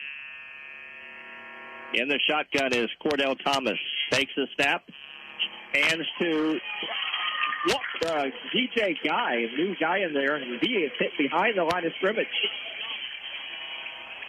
Jakaya Young made a nice play in the backfield to get DJ Guy for a loss on the play. Loss of 5, and it'll bring up a third down and 6 for the Red Devils back at the 24-yard line. After giving up 9 yards first, loss in the second. Here it is, a big another third down for the defense to get another 3 and out here in the second half, get the offense back on the field. Red Devils will spread it out. 3 receivers to the right, 1 to the left. Cordell Thomas in the shotgun. Takes the snap, straight back to throw. He's got some pressure, throws it out to the front. Pass is complete. And up to the 43-yard line is Braylon Gray. He was out there on single coverage, and he just ran down the field, stopped, and the ball was there on him. So a pickup of 16 on 3rd and 5, and the Red Devils move the sticks up to the 41-yard line.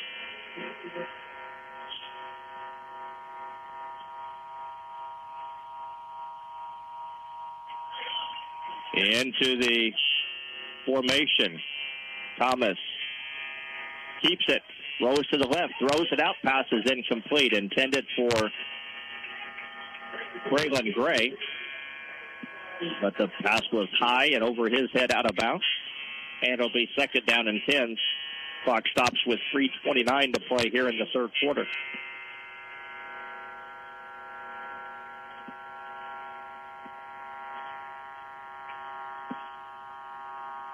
Second down 10.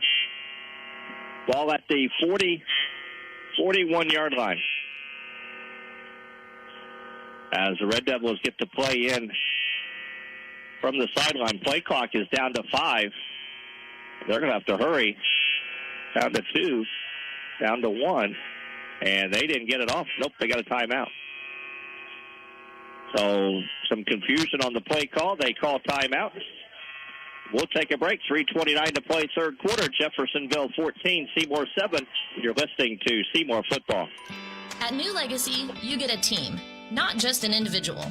Business, tax, and financial planning services work together to help companies grow. And not just in the big cities, but right here in southern Indiana. At New Legacy, your tax and financial teams work together to make our company structure, tax strategy, and overall growth plan work in your best interests. That means fewer surprises at tax time and more opportunities to make sure your money is working for you throughout the year. So, do what you do best and delegate the rest to us at New Legacy, specializing in insurance, taxes, accounting, payroll, and wealth management. Call today to schedule a consultation at 812-271-2000 or visit us at 222 West 2nd Street in downtown Seymour.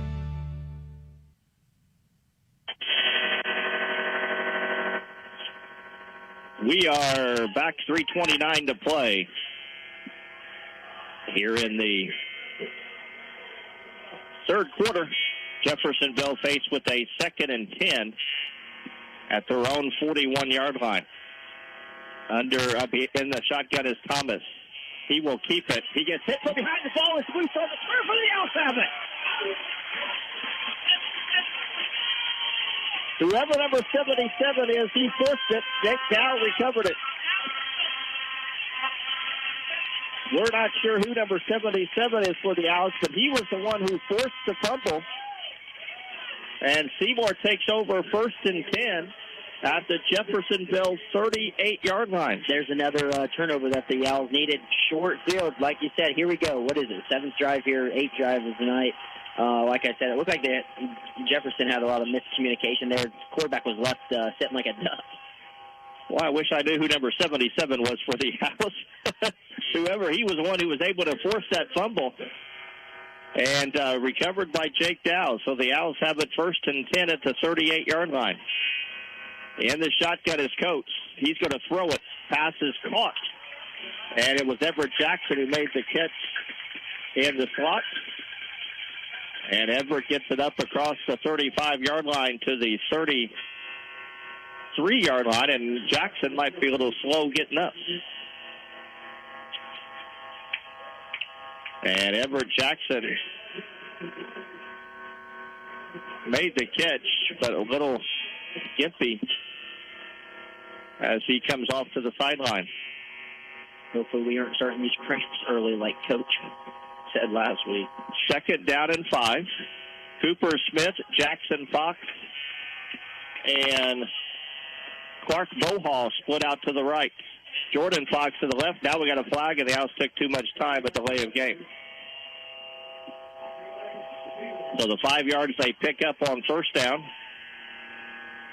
they give it back with the delay of game. So it's a 2nd and 10 back at the 38-yard line.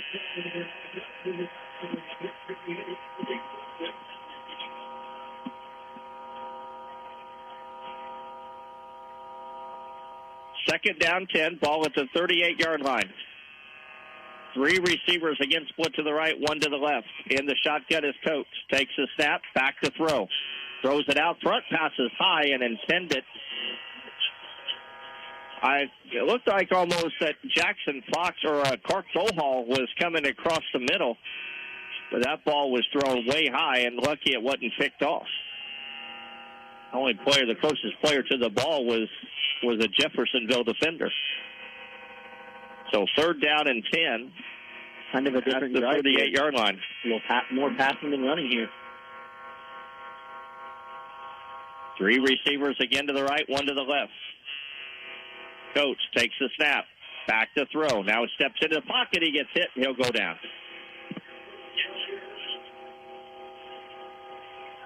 So a loss of 3 yards on the play. Larry Sherman gets the quarterback sack. And the Owls cannot take advantage of the fumble. And they will bring in the punt team again with a 4th down at the 40-yard line. As Jordan Fox in to punt it away. Fox moving under 2 minutes to play here in the 3rd quarter. There's the snap. Jordan gets it away. A line kick that will go inside the 10, up to inside the 15, and then go out of bounds. And we will mark it at the 14-yard line, where Jeffersonville will take over 1st and 10. And I tell you what, this is, I know it's frustrating for us. It's got to be just as frustrating for the coaches that the Owls have had 8 drives, 7 of which have been in Jeffersonville territory, but they have 1 touchdown. Absolutely. Yeah, and like I said, I mean, we've had opportunities after opportunities, had 2 big turnovers, couldn't really do much with them. Like you said, definitely frustrating for us because we've seen it up here. I can definitely see down the sideline that the coaches are not happy as well. So got to just fix a few things. Like I said, still in the ball game here. 1st and 10. Red Devils ball handed off to Howard right up the middle. He's got pretty good yards across the 20-yard line up to the 22-yard line. That is a pickup of 8 on 1st down. And the Red Devils go to a little hurry up as they get right to the line of scrimmage. The hand again is to Howard right up the middle. This time he gets up to the 29-yard line, where he picks up a 1st down. Red Devils went to the hurry up that time, got right to the line of scrimmage. And again, they're right at the line of scrimmage, ready to go with the next play. And now they will back away as they will get the sign. They got those big poster boards on the other side with a lot of signs and so forth. I'm sure they all have meanings. For sure, yeah. It looked like they were in a little bit of hurry up, then they went back and set up here. 2 receivers split to the left, 1 to the right. The handoff is to Howard. He tries to bounce it to the outside and gets it across the 35. Up to mark him down about the 37-yard line. Give him 7 on the play. And it'll bring up a 2nd down and 2 at the 37-yard line. Red Devils do not have to run another play. And the quarterback is off there, so I think they're going to let this run down to the end of the quarter. And the entire team is walking towards the sideline. So that will be the end of the third quarter of play. We are where we are at halftime. After 3 quarters of play, it's Jeffersonville 14, Seymour 7. Back with the fourth quarter in a moment. You're listening to Seymour Football. Whether your team just won the big game or gave it their absolute all, there's only one place to celebrate: Seymour Pizza Palace. Win or lose, we've got the ultimate post-game lineup. Bring the whole roster, the coaches and the parents. Our massive family-friendly dining space has plenty of room for your entire team to stretch out and celebrate together. Fuel up with our legendary piping hot pizzas piled high with your favorite toppings, plus salads and crowd-pleasing appetizers. Score major points with the family tonight. Stop by Seymour Pizza Palace on West Tipton Street or call ahead to reserve your space for the team. Seymour Pizza Palace. Let me ask you a question. Are you looking to spruce up your living room with a vibrant splash of color?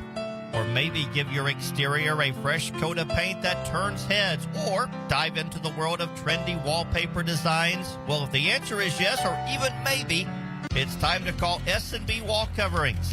From commercial to residential projects, they tackle it all. Painting, epoxy flooring, light remodeling, insulation needs. Their quotes are absolutely free, so you'll know exactly what you'll pay for. Don't wait any longer. Contact S&B Wall Coverings today. Watch your home turn into the place you love. 812-216-0162. Ready for a fourth quarter. Jeffersonville with a 2nd down and 2 at the 37-yard line. The snap, the hand is to Howard right up the middle.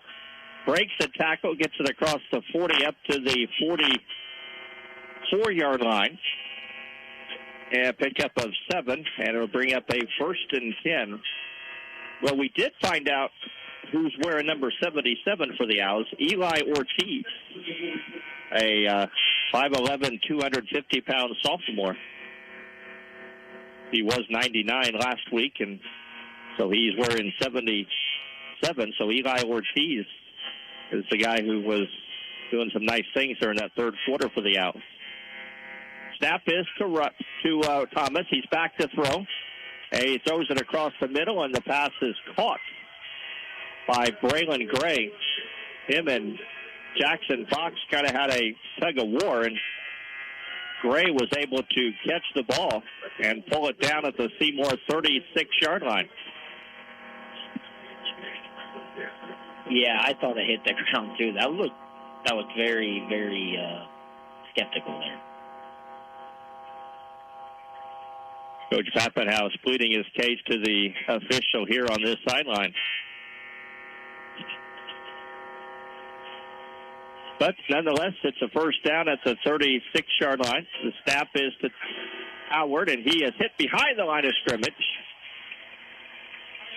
Jakaya Young got in there for the tackle. Loss of 2, bring up a 2nd down and 12. And we got a Jeffersonville player that's slow getting up. And that is Jalen Howard, who is the Red Devil slow to get up. So while he is injured, we have a timeout on the field. 10:48 to play in the fourth quarter. Seymour trailing 14-7. You're listening to Seymour Football. When you buy insurance, you are buying more than just a policy. You're buying the service that goes with that policy. I'm Lance Gentry, partner at Beatty Insurance. Since 1863, the staff at Beatty Insurance has been providing unparalleled service to our customers and to our community. We live here, we are active in local organizations that give back, and we love serving you. Beatty Insurance offers business, homeowners, auto, farm, and life insurance. Call Beatty Insurance for a quote today at 812-522-5640 or check out our website at BeattyInsurance.com. Beatty Insurance, we are here when you need us. So the injured Red Devil was Jalen Howard, but he is up and walked off the field under his own power. DJ Guy has come in to replace him. 2 receivers to the left, 1 to the right. In the shotgun is Cordell Thomas. Guy is right to his right. And he will get the carry. Tries to get it out to the left side and will not get much. Brody Sawyer made the tackle. Got a flag on the play from the deep official.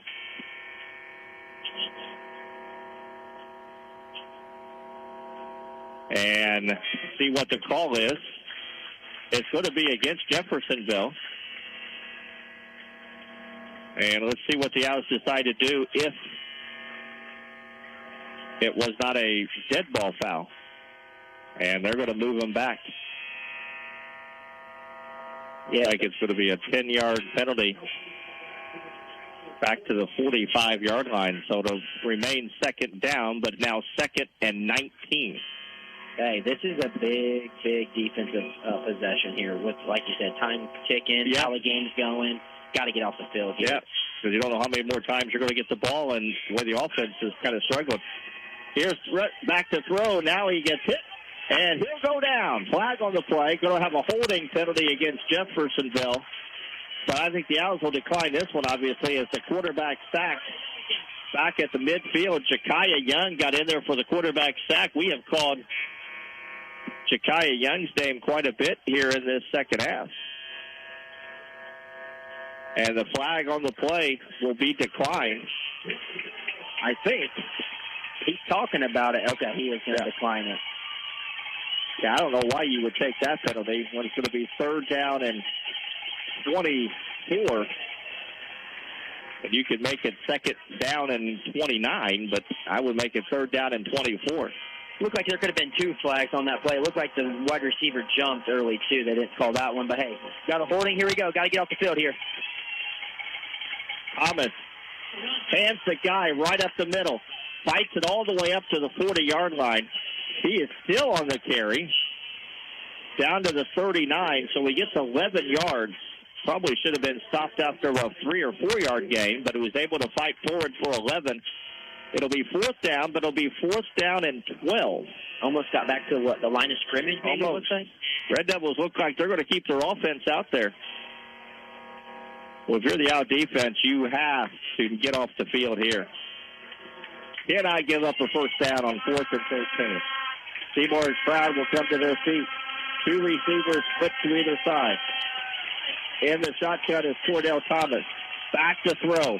He's going to launch it down the field. Pass is caught, but it's going to be short of the 1st down. It was a down-and-out pattern. Braylon Gray caught it, but he was 2 yards in front of the stick. As a receiver, you've got to go to the 1st down marker. That's on him. I think he thought he was past it. Yeah, I think he had to come back and catch it before the 1st down, and his momentum just took him out of bounds, and hey, here we go. Seymour gets that turnover. He immediately put his hand up to his helmet like, I can't believe I did that. That was a nice play call, and it was a pass completion of 10 yards, but they needed 12. And the Owls get off the field, and they'll take over 1st and 10 at their own 29-yard line. And we're going to sound like a broken record here, Jay. We can move the ball, but scoreboard ain't really showing that too much right now. Nope. 14-7. Jeffersonville in front. Jackson goes in motion. He's going to get it. Nope. Keeper coach up the middle. Break the tackle 40. He's to midfield. He's to the 40. And down to the 35-yard line. Max Coach takes the jet sweep to Everett Jackson and then kept it himself and went right up the middle. Went 34 yards. Down to the Jeffersonville 37-yard line where the Owls have it.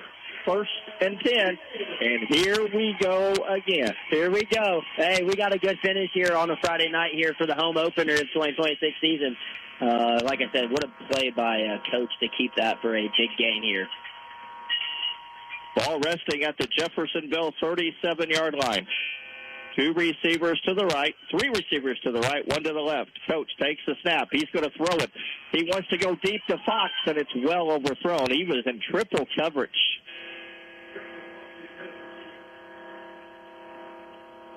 And that'll bring up a 2nd down and 10. Jack is going to say, Lance.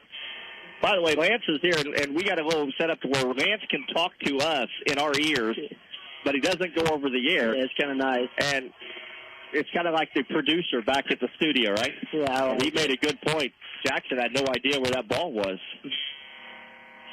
3 receivers to the right, 1 to the left.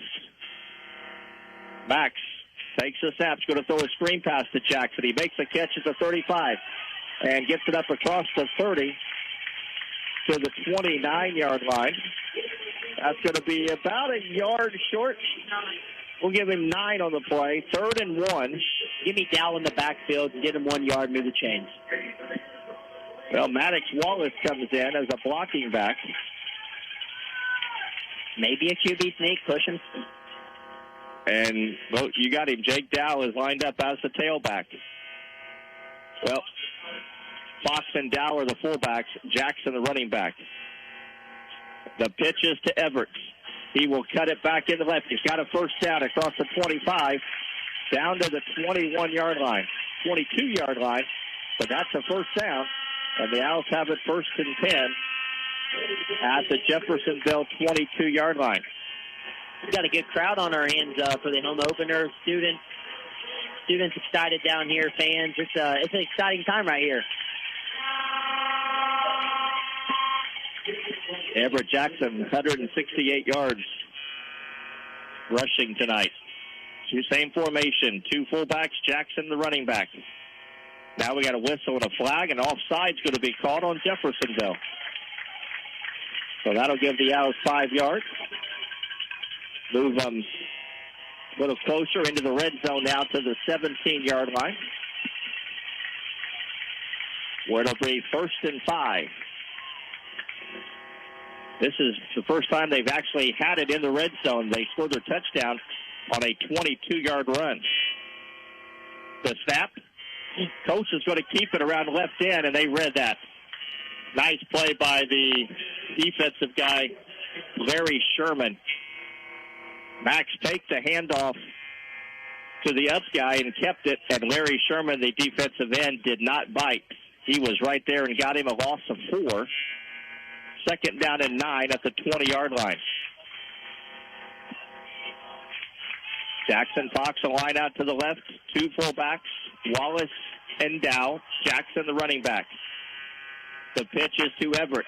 He will get to the line of scrimmage. He gets hit, and he will go down just inside the 20 to the 18-yard line, where it'll bring up a 3rd down for Seymour. 3rd and 6, and we got an injured Seymour player. And it's Everett Jackson, and he is holding his leg, and unfortunately, Everett is in some pain. He just took his helmet off and kind of slammed it onto the turf. When a player's doing that, slamming the helmet, whatever the injury, and I'm guessing it's going to be an injury to the ankle, and he was in pain. Now, hopefully maybe he just got it turned. I don't know. We won't speculate on what's going on. We'll take a break. 7:19 to play. The Owls have a 3rd and 7 at the Jeffersonville 19, down by a touchdown. You're listening to Seymour Football. It's Captain Clean Smile, winter's greatest hero, protecting you from plaque and frozen smiles. When villains like Cavity Creep think they can take over your teeth, I stop them cold. At my secret headquarters, Jackson County Dental, I team up with Dr. Pierce and Dr. Gardner to keep smiles strong. A professional cleaning is my first superpower, blasting away plaque and tartar in one visit. When crooked teeth threaten your confidence, I deploy my stealth technology, Invisalign. Join me at Jackson County Dental, because heroes don't hide their smiles. Call 812-522-8608 for your appointment today. So Everett is up, but he is not putting any weight on that ankle as the trainers are helping him off the field. Again, he is not putting any weight on that ankle, so we'll hope it's nothing serious, but that'll obviously keep him out probably for this drive, if not the rest of the game. He's having a whale of a game. And he has had a great ball game. Yep, somebody has to step up, right? It'll be 3rd down for the Owls. 3rd and 7 at the 19-yard line. 26 carries, 130 yards tonight for Everett Jackson. as looks like Maddox Wallace will line up as the fullback. Jake Dow is the tailback. Cooper Smith is in as well as one of the fullbacks. The pitch is to Jake, round right in, and he will get brought down inside the 20, about the 18-yard line. That's going to be about a 1-yard gain. Bring up a 4th and 5 for the Owls at the Jeffersonville 18-yard line. So they'll go for it here on 4th down, as they'll bring in a couple more receivers. Jordan Fox and Clark Dohall check in. Out goes Cooper Smith and Maddox Wallace. Time's ticking. Got to capitalize here. Got to capitalize. Play clock is down to 5, and they just broke the huddle. I think they're going to have to take a timeout. And they did get the call. They did get the timeout. So they got to at least save the yardage here. It's going to be 4th and 5. They can't afford to go 4th and 10. Big play coming for the Owls. 6:31 to play. 14-7, Jeffersonville in front. We're back in 30. You're listening to Seymour Football. For 125 years, JC Bank has been right beside you, cheering for every touchdown and every three-pointer. That's because we're your community bank, proudly supporting the teams that make our towns come alive. Just like the dedication of our local high school athletes, JC Bank is dedicated to providing personalized banking, investments, and trust services for you and your family. Experience the JC Bank difference. Stop in today or visit us online at jcbank.com. Member FDIC, Equal Housing Lender. For the Owls, 6:31 to play, 4th quarter. Jeffersonville in front, 14-7. That is what the score was at halftime. The Owls have had some opportunity. They've had opportunities all night long. But now we're running out of time. 6:31 to play. And they got to convert a 4th down. Max is in the shotgun. He's got 3 receivers to the left, 1 to the right. In the shotgun. And he might have took a step back away with one. Now back to throw. Looks, steps up.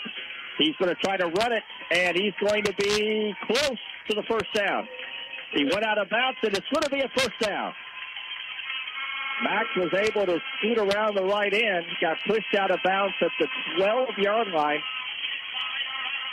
He needed 5. He got 7. Got 6.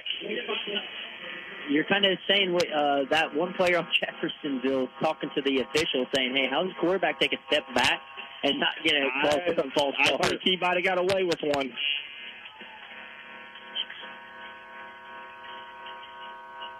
Left side, 3 receivers to the left, 1 to the right. Takes the snap. Max keeps it, and he gets hit right at the line of scrimmage. He faked the jet sweep and tried to keep it, but he got hit right at the line of scrimmage. They're going to give him right at the line of scrimmage, maybe a loss of a yard. 2nd down and 11. Play number 11 of this drive coming up. Definitely a 4-down territory here. Oh, yeah. Clock moving at the 5:40 mark here in the 4th quarter. 2 fullbacks and the running back. Jake Dow is the tailback. He takes, Coates keeps it, and he fights it right up the middle inside the 10 to the 9-yard line. He faked the pitch to Jake and then kept it and ran up the middle. It's a short gain of 2 yards. It'll bring up a 3rd and 7 at the 9-yard line. Can still get a first down at what, the 2-yard line, I think? Yep, they can get it. They can get a first down without getting in the end zone. Without getting it into the end zone. But they got to get 7 yards. Under center is Coates. Takes the snap, pitches it to Dow, cuts it inside, down to the 5. He's going to be short of the first down. He's going to be about 1.5 yards short of the mark of the 6. It's going to be 4th and 2. 4th and 2 at the 5-yard line. All right, they're going to say 4th and 3. Got to get. Looks like got to get to the 3. 4th and a long 2. How big of a play is this, Jay? How big of a play fullback. is this? Dow is the running back. Coach under center. Max hands to Dow. Left side. He's got a first down, but he's at the 1-yard line. Oh, no, the Red Devils. Did he fumble? The Red Devils claim that he fumbled. They're running off the field that he fumbled. The officials say no, it's a first down.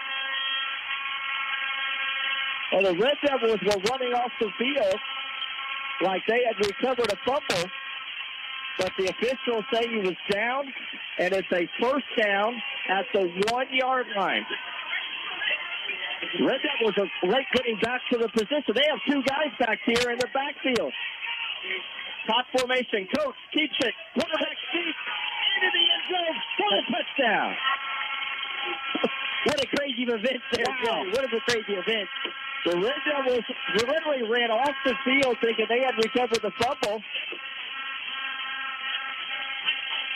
Jeffersonville was trying to call a timeout, couldn't get one called. And Max Coach took it in 1 yard for the touchdown. And with 3:56 to play, the Owls an extra point away from getting this tied. And now they have some people getting in late, but the play clock hasn't started. Now it has. And are the Owls going for 2? I don't see a kicker out there. The Owls are going for 2. Let's do it. The Owls are going for 2, but they got somebody coming in late. Coach is under center plate. Now we got a timeout. Seymour's going to have to take a timeout. So again, some personnel issues, not getting the right people on the field. Special teams today. They have to call a timeout on the extra point. They were lined up to go for 2. 3:56 to play here in the ball game. It's 14-13. Jeffersonville in front. And the Owls look like they're going for 2 to try to take the lead. Yeah, I got to ask you a question, Jay. I mean, how the defense has played the second half, you still got, I would say, just round it up, 4 minutes left of the ball game. Are you going for the extra point to tie, or are you going for 2? No, I'm whatever coach is deciding to do.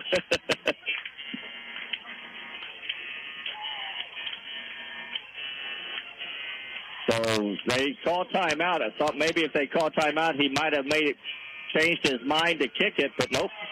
He's keeping the offense out on the field.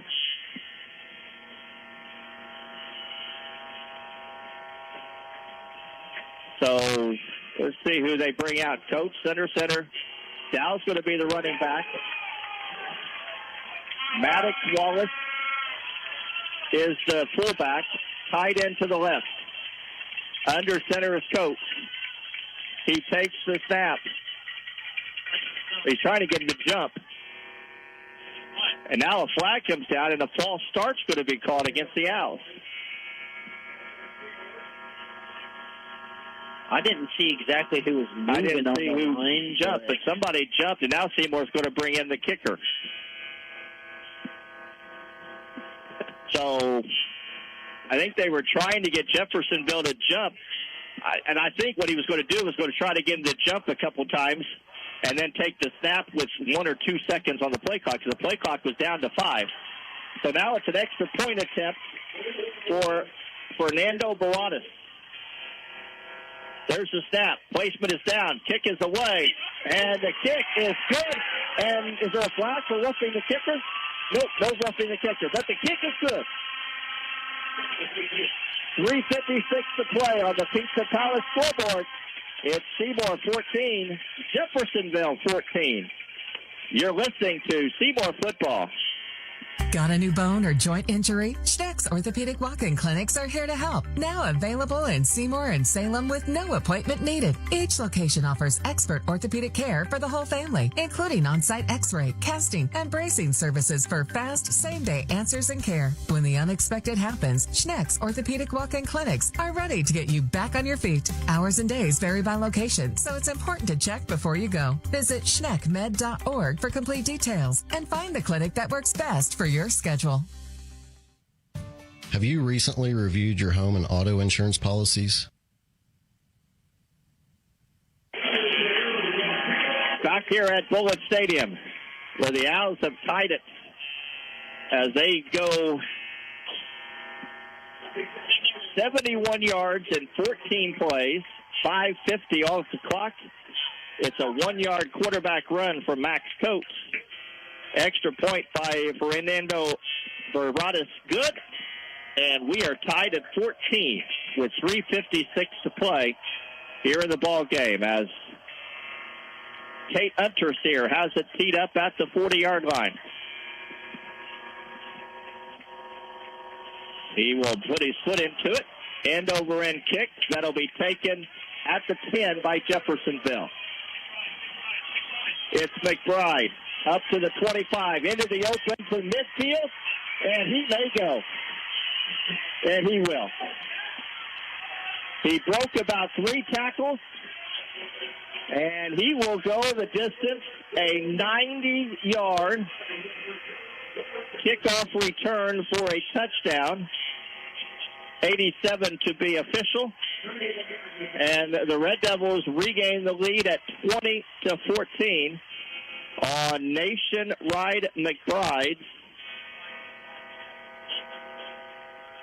That's exactly what it's 87-yard kickoff return. The Red Devils are going to get fined for a celebration penalty. And that's going to move them. This could be big because that's going to move them 15 yards back. But unless it's a sideline warning. And they just give it a sideline warning. Touchdown. Unsportsmanlike against Jeffersonville. They were partying in the end zone. Well, they were. But that's huge because I don't know that this girl can kick a field. This will essentially be a 34-yard extra point. And I don't know that she's got the leg for that. Or if you're Seymour, do you take the penalty and make them kick off? And Jeffersonville is going to take a timeout. Well, here's my thinking. Seymour's going to take the penalty for the kick for the extra point. They have the choice of taking it for the extra point or the kickoff. Their kickoffs haven't been very deep either. So if they take it on the kickoff, they might get great field position. Like you kind of said, if I'm the coach, I'm taking it on the extra point. Absolutely. I don't think this girl can kick it that far either.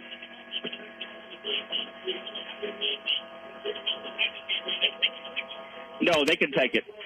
Lance is telling me in my ear he thinks that they have to take it on the PAT. No, they have the choice of taking it on when they take it. Because it's after the play. Because it's after the play. That is correct. But they're going to take it. So this girl is going to have to kick a 34-yard extra point. I've seen her kick. She was kicking extra points and barely getting it over the crossbar. I'm just saying. And it's not very far either. I'm just going to say, your cousin Grant, I'll tell you what he said. No, you can't return it. Lance is talking to me in my ear, so I'm actually talking with him, but he can't. Go ahead. Say what you were going to say, Lance.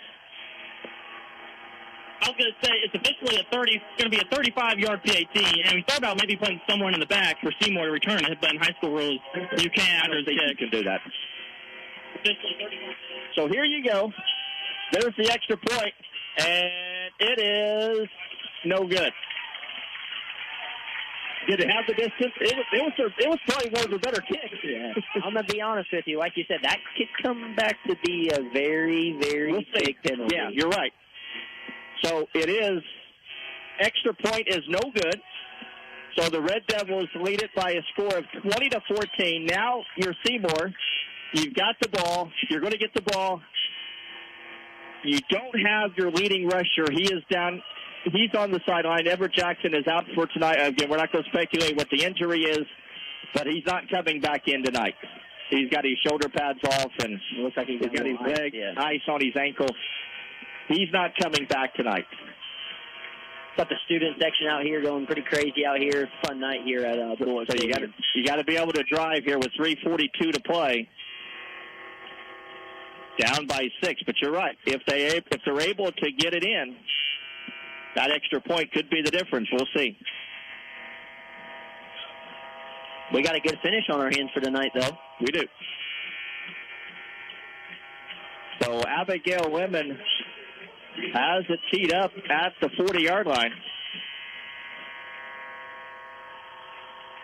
But very unfortunate to tie the game, and then not even 10 seconds later. That's Jeffersonville. Big play waiting to happen. You gotta tackle. You gotta make plays. You cannot let plays like that happen. Here she comes. Marcotte and Bob are back deep. It's a short kick, and offsides are going to be called, and they're going to push her back for another 5 yards as Red Devils got a head start. Like you said, she's maybe been kicking it at, the 30-yard line. Seymour's been able to get 10, 15, 20 yards on the kickoff return all night. I mean, they haven't had bad starting position all night, Jay. Oh, yeah, and they moved the ball all night. But we only have 14 So we have only 14 points. But we are coming off a touchdown drive, so maybe the momentum. With 3:42 to play, though, we're going to have to throw it. We're going to have to be able to throw it, I think, unless we can get a great kickoff return into Jeffersonville territory. We've got to be able to throw it a little bit to be able to score. Hey, let's just match it.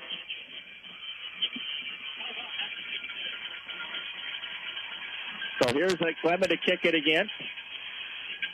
And it's taken by Tyler Bob at the 27, and he gets it up to the 45-yard line, and the Owls will start pretty good field position at the 45-yard line. So Seymour will start 1st and 10 at their own 45-yard line. 3:37 to play in the ball game. Jeffersonville in front, 20-14.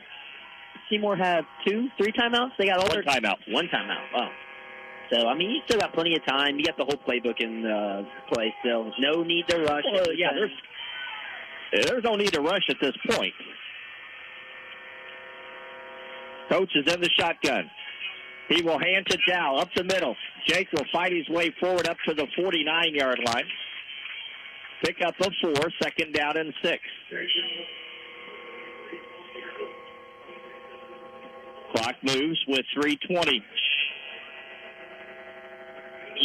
What I'm saying is you cannot run 4 or 5 yards a carry with 3 minutes to play. At some point, you got to throw it down the field. You got to complete a couple passes. Again, Coach will hand it to Dow, and he gets hit right at the line of scrimmage. They'll give him a yard. They'll push it up to midfield, where it'll bring up a 3rd down and 5 for Seymour at midfield. The Owls will keep the same formation in there. And the clock continues to move down to 2:30. 2:35 here in the 4th quarter. Jeffersonville in front 20-14 after the Owls tied it. 3:56. Jeffersonville Mason Rowe McBride took it back 87 yards on the kickoff. Coach in the shotgun. Hands to Dow. And Jake will get across midfield up to the 48-yard line, but he's going to be 3 yards short of the 1st down. And it'll bring up a 4th and 3, and clock ticking down to 2 minutes to play. Time ticking very, very fast. And now we go under 2 minutes. And it's a 4th down. And with the Owls having only 1 timeout left, they've got to pick up the 1st down. Absolutely. So this is an absolute must. Jeffersonville can all but run the clock out if the Owls don't get it. 2 receivers split to the right. In the shotgun is Coach. And Jeffersonville jumps off sides, and the Owls will get a 1st down. Went to the hard count again, and the Red Devils jump into the neutral zone. That'll push the ball up to the 43-yard line. And that was Howard, Jalen Howard, who jumped off cross. Yeah, I know we've only had 2 games this year, but I don't know how many hard counts that Coach has got on that defense in the first 2 weeks. I mean, it's incredible. So now we sit 1st and 10 at the 43-yard line with 1:36 to play. Two receivers split to the right. Alcock is the tight end to the left. In the shotgun is Coates. He's going to throw it. Down the field, it's incomplete. Cooper Smith slipped and fell. Yeah, Cooper Smith slipped. Jalen Howard went up and tipped the ball. Had he not tipped the ball, I think that would have been picked off by the Jeff defender because Cooper fell down on his route, and the Jeffersonville safety was sitting there. And it might have went to six. Well, Howard tipped it. So I'll say, considering that might have been a break. 2nd and 10. Coates going to flip it to Dow. He will get it up at the 40-yard line, and that's it. And now you got to either call timeout or you got to get back to the line of scrimmage. You've only got 1:20 to play, and the Owls go back into the huddle. Boy, you're wasting a lot of time here. But like you said, they only got one timeout in your pocket. I mean, yeah, they need to speed it up a little bit. But I'd say if they don't get it here, they're probably going to use their last timeout now. Clock ticking down to 1 minute. Two receivers to the right. In the shotgun is Coates. Back to throw. Throws it down the field, and it's overthrown. Had Fox on the sideline, but he overthrew him, and now it'll bring up a 4th down and 7. And again, the Owls in a position where even a hard count will not give them a first down. So they got to pick up 7 yards here with 59 seconds to play. And like you said, Jay, this is game. This is game. Yeah, there's no doubt with only one timeout left and less than a minute, Jeffersonville can take 3 knees, and the Owls can only stop at once. They got to get a playoff, though. Play clock is down to 5. Quickly to the line, play clock at 4, and they're going to have to call a timeout. So the Owls will take a timeout.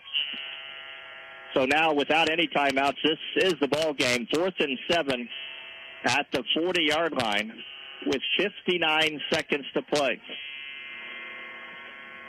Well, it's been a close game throughout. Jeffersonville got in front 14-0.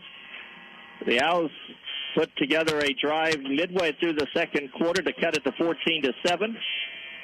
They've had about 7 drives that stalled inside Jeffersonville territory, either by turnover or downs. The Owls were able to tie it on a 4-minute drive with 3:56 to play in the fourth quarter on a Max Coach 1-yard run, but then Jeffersonville returned the ensuing kickoff 87 yards for a touchdown. And they had a unsportsmanlike penalty on the extra point, so they missed the extra point. But the Owls forced to convert a 4th and 7 here at the 40-yard line with 59 seconds to play. They'll line 3 receivers to the left. Dow in the shotgun pistol formation. Coach takes the snap. Back to throw. He rolls out to the right. He's going to run it. 35. He's got a first down, and he goes out of bounds at the 30-yard line. Seymour sideline wanted maybe a late hit. 10-yard run for Mack, and it is a first down for Seymour at the 30-yard line. Beautiful play. Beautiful play. Didn't have anybody open. He took it out to the right, and he gives them 4 new downs. But now with no timeouts left, the Owls are going to be forced to throw the football. Yes, they are. But, hey, every first down stops in high school, so that helps. Play clock is again down to 10, and Coach just now going to the line. They can't stop it. They got to get to the line. Play clock is down to 4. 2 receivers to either side. He's got to snap it. He does. Gets it off. Back to throw is Coach. Got time, and now he just throws it away. And now a flag comes down. There's 2 flags down. The Owls say it's against Jeffersonville. Holding against Jeffersonville. Holding against the Owls, so that'll offset penalty. So the penalty's offset. So it'll be 1st and 10 again. The only negative about that, it ran some time. Ran some time off. But like you said, what did you say earlier this game, Jay? If you're just going to throw flags on both teams waved. No. Well, no. There was 2 separate penalties. Yeah. I was talking about sportsmanlike. If you get some jabbing amongst each other, just tell them to cool it and stop it. And I think rather than take the time. That's why they maybe do that. I could be totally wrong, but I think you only get 2 unsportsmanlike conduct in high school, and you're out. Yeah, it could be. I don't know. That's 2 separate holdings. So. Yeah. So 1st and 10 at the 30. Coach in the shotgun. Takes the snap. He looks. He throws it back for Fox. Jackson tackles it at the 10, and he's dragged out of bounds at the 8-yard line. 41 seconds to play. The Owls have it 1st and goal at the Jeffersonville 8-yard line. Here we go. You got 4 plays to score. Use a 21-yard pass play from Coach to Fox. And Seymour has a 1st and goal. They actually mark him out of bounds at the 9-yard line. Wow, what a ball by Coach. In the shotgun. 3 receivers. It's Cooper Keeper. Coach goes up the middle. And he gets it up to the 6-yard line. But the Owls have to go quick. They have no timeouts left with 30 seconds to play. 2nd down and 8. They get to the line of scrimmage. The clock is down to 20 seconds. The snap to Coach. And I'm not sure. Nobody moved. And a false start's going to be called against the Owls. Bohall did not get set. Now, Seymour doesn't have any timeouts left, and the clock was running, so does that mean it's an automatic runoff 10-second, or is there a runoff? Or is it just I don't know what the high school rules are. In college or pro level, if you have a penalty like that and the clock's running, it's an automatic runoff. Yeah, I don't think that's in high school. I don't think they do that. They'll move it back to the 14. 21.8 seconds to play. Coach takes the snap. He rolls to the right. He looks. He throws it in the back of the end zone. And there's going to be a penalty. Pass interference. Oh, yeah. On the Red Devils with 13 seconds to play. Clark Bohall was the intended receiver, and he was tackled in the end zone. 15. That's half the distance to the goal. But it won't be a first down, but it doesn't matter. It's going to be 2nd down again. But it's going to be 2nd and goal. And they'll move it up to the 7-yard line, half the distance. How big is that extra point maybe going to come into play, Jay? Well, you got to score first. Absolutely. This is play 10 of this drive. That's back-to-back 10-plus plays here. 13.6 seconds left to play. The Owls will have it 2nd down and goal at the 7. Student section waiting to go into a frenzy over here. They'll bring Jordan Fox to the left. Clark Bohall, Jackson Fox, and Cooper Smith to the right. Dow is in the back door, and timeout is called by Jeffersonville. Well, last timeout for either team. How about some exciting home opener tonight? I like it. Sign me up. 13.6 seconds left to play. Seymour trailing Jeffersonville 20-14. The Owls have it 2nd and goal at the 7-yard line. If you've got it, you cannot run it. You cannot run it here. You cannot run it. You do not have time to run it and get back to the line of scrimmage. You've got to throw it. You've got 2 chances to throw it into the end zone. Hey, I said earlier this week, Crystal Ball has Seymour over Jeffersonville. Let's see if I have it right. Yeah, you have 2 plays, and both plays have to go into the end zone. How about Jackson Fox here on his slant? Oh my gosh, I was lines about to up say in the that. slot. Yep, I like it. Coach in the shotgun. Takes the snap. He rolls to the right. He's going to keep it. He fights down inside the 5. But he's got to get back to the line of scrimmage. And the Owls are not going to have enough time to get a play off. 1 second. Do they? They do, and they snap it. No time on the clock. Jeffersonville thinks the game is over. But there should be time on the clock. There should be time on the clock. Let's see what the officials do. Oh, there's one. There's a little time on. Talking. Jeffersonville thinks it's over. I think there was at least 0.3 of a second on the clock. The officials are huddling. It's going to be 4th down. No matter what, it's going to be fourth down. There is definitely .3 on that clock. Now let's see what the officials, they're talking. Max tried to keep it, and he got tackled at the 3-yard line. And let's see, they're on the radio. I think they're trying to tell them up here how much time is going to be on the clock. .6.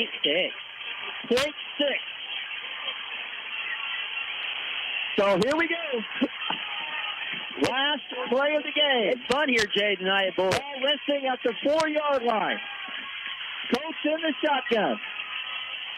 2 receivers to the left. He takes the snap. And what do we have? We have a whistle. Officials blew the play dead. Official timeout. They're going to reset the play clock. Everybody take a deep breath.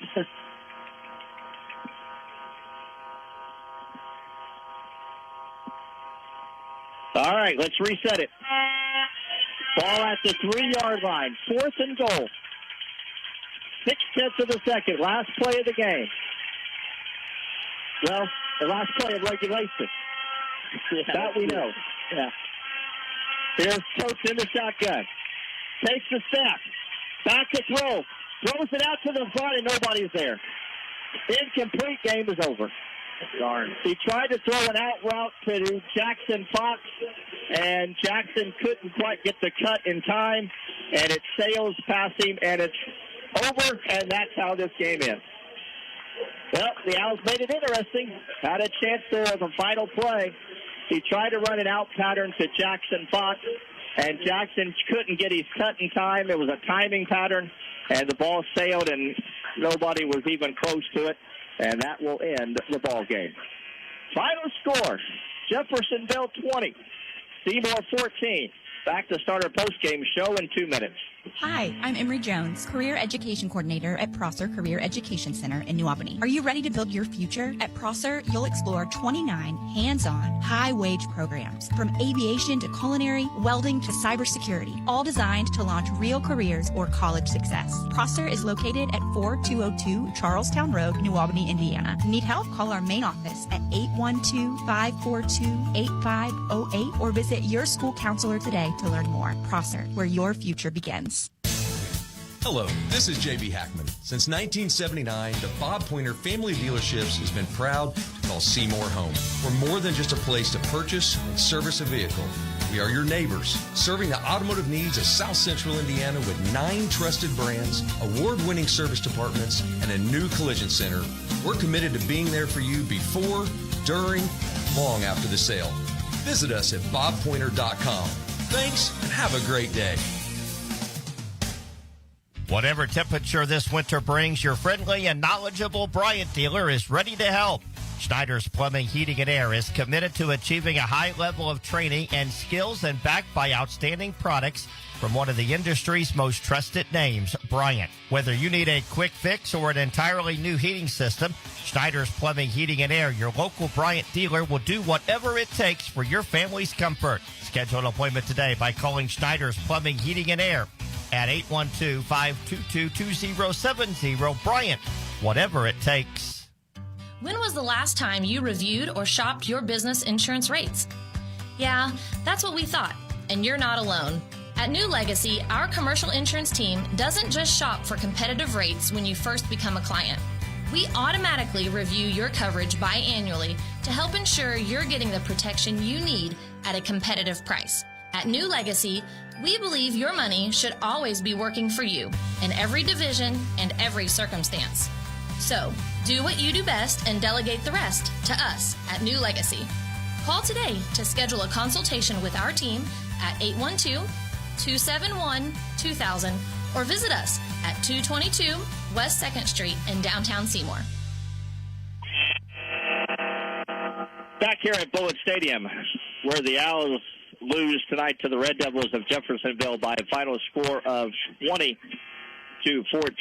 Certainly a game that had it had the drama at the end. Unfortunately, Seymour just could not make the play there at the end to win it. But I'll tell you, we'll talk with Coach Pappenhouse here in a little bit, but this game is not about the kickoff return. It's not about the last play. It's about the Owls having opportunity after opportunity after opportunity, and they just simply didn't take advantage of it. And they were a touchdown short as a result of it. Absolutely. Yeah, they like you said, I don't know, I can't remember how many drives they had, but they were in Jefferson side at least 9 times tonight and only capitalized on 2 touchdowns, yeah. And they moved the ball from the 30 to the 30, and they ran the ball well, but they just seemed to kind of shoot themselves in the foot with whatever plays happened there in that fourth quarter. Now, to Jeffersonville's credit, they capitalized on that kickoff return. And, when we talk Jeffersonville, we always talk to the coaches show, and we mention all the time how it could be one play that with this team that you have to be ready for. You don't necessarily think it's going to be on the kickoff return sometimes, but there's that one big play, and that's the difference in the ball game, the kickoff return of 87, that you just can't relax. You can't give up any big plays like that. Definitely not, Jay. Like you said, Seymour was fighting all night just to tie the score up, and then, tie it up, fans yelling crazy, and then the ensuing kickoff, like they said, they take it 87 yards and take the lead right back. So it's unfortunate. There are a lot of positives, though, but like you said, the moral of the story game is just couldn't convert drives when they needed to. Well, the Owls had a nice performance. Obviously, we'll see what the injury is to Everett Jackson. Probably won't know anything specific until an MRI, and then we'll see how that turns out. Obviously, he was, after the injury, was on the bench with ice on his ankle, and we'll hope it's nothing serious. But I thought he certainly stepped up tonight. I thought he ran the ball really hard, especially that second quarter. And I thought the Owls did some good things offensively again, but just didn't finish. So you look at, there are positives, but you got to be able to finish, and that really kind of is the story of the game. But I thought they ran the ball well tonight. Yeah, I did too. I thought Everett Jackson ran the ball really hard. I thought Dow had some really good carries. Like you said, the Owls didn't have any problem moving the ball. It was when they got into Jefferson's 30, they stalled. It was just like something hit a brick wall, And looking at this roster here, it doesn't even show that Everett Jackson's even running back on here. It shows a wide receiver. They moved him back with Jordan Smith not being able to play tonight, so they moved him back to the running back position. I thought defensively, we did some better things, good things. We certainly had a couple lapses, but overall, I thought defense shut him down in the second half and did some good things. Created some turnovers, but again, didn't capitalize off those turnovers. So it all comes back to opportunities and not taking advantage of them. That's one thing you were saying is the one thing that I would say probably that the coach and the players are probably going to work on moving forward is just giving Max Coates just a little bit more time to throw. Like you said, I know they got a young offensive line, but like you said, I think they held up really well in the run game. Looking down at the field, Jefferson's defensive line was way bigger than that. Yeah, they were bigger. Line. When it comes down to it, you're right. In order for this offense to improve, we're going to have to be able to throw the ball. Absolutely. We're going to have to be able to throw the ball, and we haven't been able to. That's been a struggle the first 2 weeks. We'll continue to work on it. But if you want to put the X's and O's, in my opinion, is you got to be able to throw the football to offset some of these running plays, and that'll come. But nonetheless, disappointing that loss, but we'll see how they bounce back. Nobody's going to feel sorry for us. Nobody's going to feel sorry for anybody. You got to come back ready to play next week, and it'll be a tough one at Columbus East. We'll take a break. When we come back, Lance will have stats, or Coach Pappenhouse will be here, one or the other, as we continue on our postgame show. Final tonight, Jeffersonville 20, Seymour 14. You're listening to Seymour Football. Whether your team just won the big game or gave it their absolute all, there's only one place to celebrate: Seymour Pizza Palace. Win or lose, we've got the ultimate post-game lineup. Bring the whole roster, the coaches and the parents. Our massive family-friendly dining space has plenty of room for your entire team to stretch out and celebrate together. Fuel up with our legendary piping hot pizzas piled high with your favorite toppings, plus salads and crowd-pleasing appetizers. Score major points with the family tonight. Stop by Seymour Pizza Palace on West Tipton Street or call ahead to reserve your space for the team. Seymour Pizza Palace. Let me ask you a question. Are you looking to spruce up your living room with a vibrant splash of color? Or maybe give your exterior a fresh coat of paint that turns heads, or dive into the world of trendy wallpaper designs? Well, if the answer is yes, or even maybe, it's time to call S&B Wall Coverings. From commercial to residential projects, they tackle it all. Painting, epoxy flooring, light remodeling, insulation needs. Their quotes are absolutely free, so you'll know exactly what you'll pay for. Don't wait any longer. Contact S&B Wall Coverings today. Watch your home turn into the place you love. 812-216-0162. Back here at Bullitt Stadium, where the Owls fall to the Red Devils by a final score of 20-14. And as we wait on Coach Pappenhouse to join us, Lance, let's take a look at the statistics. First for Jeffersonville, their quarterback, Cordell Thomas, was 12 for 17 for 165 yards with one interception. Receiving, Braylon Gray had 5 catches for 86 yards. Nation Rowe McBride had 4 catches for 56. Gabe Berg had 2 catches for 18. Rushing the ball as a team had 21 carries for 121 yards, averaging 5.76 yards per carry, with 2 team touchdowns. Galen Howard had most of it, if not all of it, before he got hurt. He had 15 carries for 135 yards and 2 touchdowns. For Seymour, Max Coates was 5 for 14 for 41 yards. Receiving, Jackson Fox had 2 catches for 30 yards. Everett Jackson had 3 catches for 11. Seymour running the ball is where all their most, if not all of their offense came from. They had, as a team, 59 carries for 229 yards. Everett Jackson, by the way, had 27 carries for 131 yards and 1 touchdown. Jake Dowell had 15 carries for 49 yards and a touchdown. Max Coates had 14 carries for 23 yards. Maddox Wallace had 2 carries for 25 yards. Seymour ran 73 plays compared to Jeffersonville's 39. Seymour had 4 penalties for 17 yards.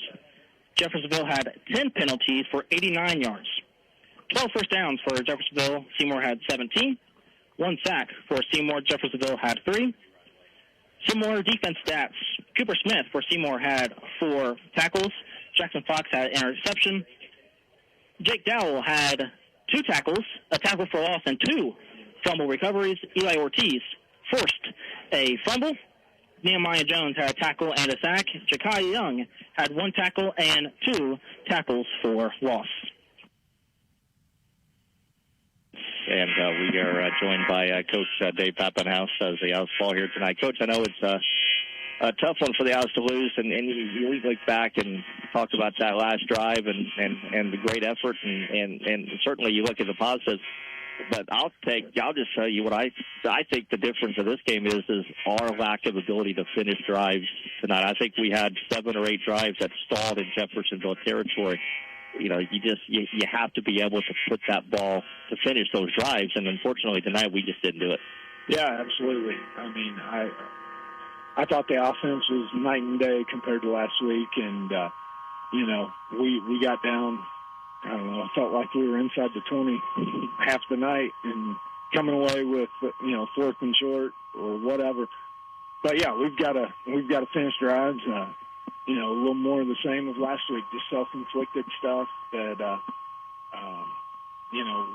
we can't overcome those things yet. We just have to keep working and, finish drives, number one. I mean, I was really proud of our offensive line. I mean, Jeff is big and have some cats everywhere. I thought we ran the ball really well.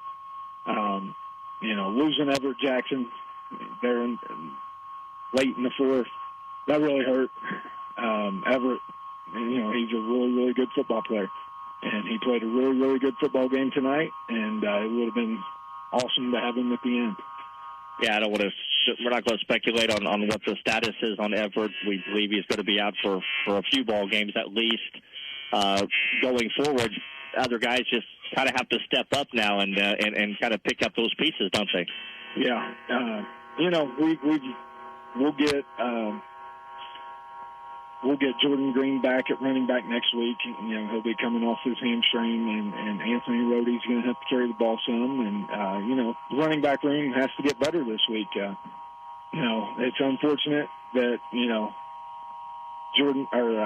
Everett's going to miss some time, but, you know, we've got to step up, and it's the next man up, and we've just got to keep on keeping on. I thought the defense played pretty well. I mean, gave up a couple touchdowns in the first half, but they forced a couple turnovers. They made some big stops in the second half. They got 3 and outs. I think they forced 3 turnovers tonight. You know, I thought the defense played really well. Yeah, absolutely. I mean, you know, look, Jeff has speed everywhere, and they outsize us a lot up front. And, you know, early on we gave up a couple. You know, we can't replicate that speed in practice. And, you know, it wasn't anything new. It was stuff that we'd worked on all week, but it just goes a whole lot faster when they run it. And, you know, credit Jeff. They made plays, and you know, but I thought our defense played lights out. You know, they gave up 14 points tonight. The kickoff return, unacceptable. You know, we cannot give up freebies in the kicking game, and, you know, we'll get that fixed. But yeah, tough pill to swallow tonight. I thought we did enough to win the ball game. And, you know, as you said, the story of the night is just the stalled drives. I'd like to know how many times we died out inside the 20. It has to be more than 5. I think so, at least inside the 30 for sure. Obviously, you know, our schedule, it doesn't get easier. It's one week after another. Columbus East next week. They're going to come in. They had probably a tough one with Columbus North tonight, but they're going to be just as tough as always. And, you know, our schedule is not an easy one. It's just one game after another. You got to be ready to play each week. Nobody's going to feel sorry for us. Yeah, no, absolutely. You know, we're going into a hostile environment at East next week, and, you know, I don't know what they did tonight yet, but, you know, they're going to be a formidable ball club, and we're going to have to bring our A game to compete. But I can promise you that our kids are going to show up Friday ready to go, and they're going to fight their tails off next Friday night. All right, Coach. Appreciate the time as always. All right. Thank you, Jeff. Again, the Owls fall tonight to Jeffersonville by a final score of 20-14. We'll take a break. We'll come back, name our Connor Smith Eye Center Seymour players of the game, and wrap things up here on this Friday night in just a moment. When you buy insurance, you are buying more than just a policy. You're buying the service that goes with that policy. I'm Lance Gentry, partner at Beatty Insurance. Since 1863, the staff at Beatty Insurance has been providing unparalleled service to our customers and to our community. We live here, we are active in local organizations that give back, and we love serving you. Beatty Insurance offers business, homeowners, auto, farm, and life insurance. Call Beatty Insurance for a quote today at 812-522-5640 or check out our website at BeattyInsurance.com. Beatty Insurance. We are here when you need us.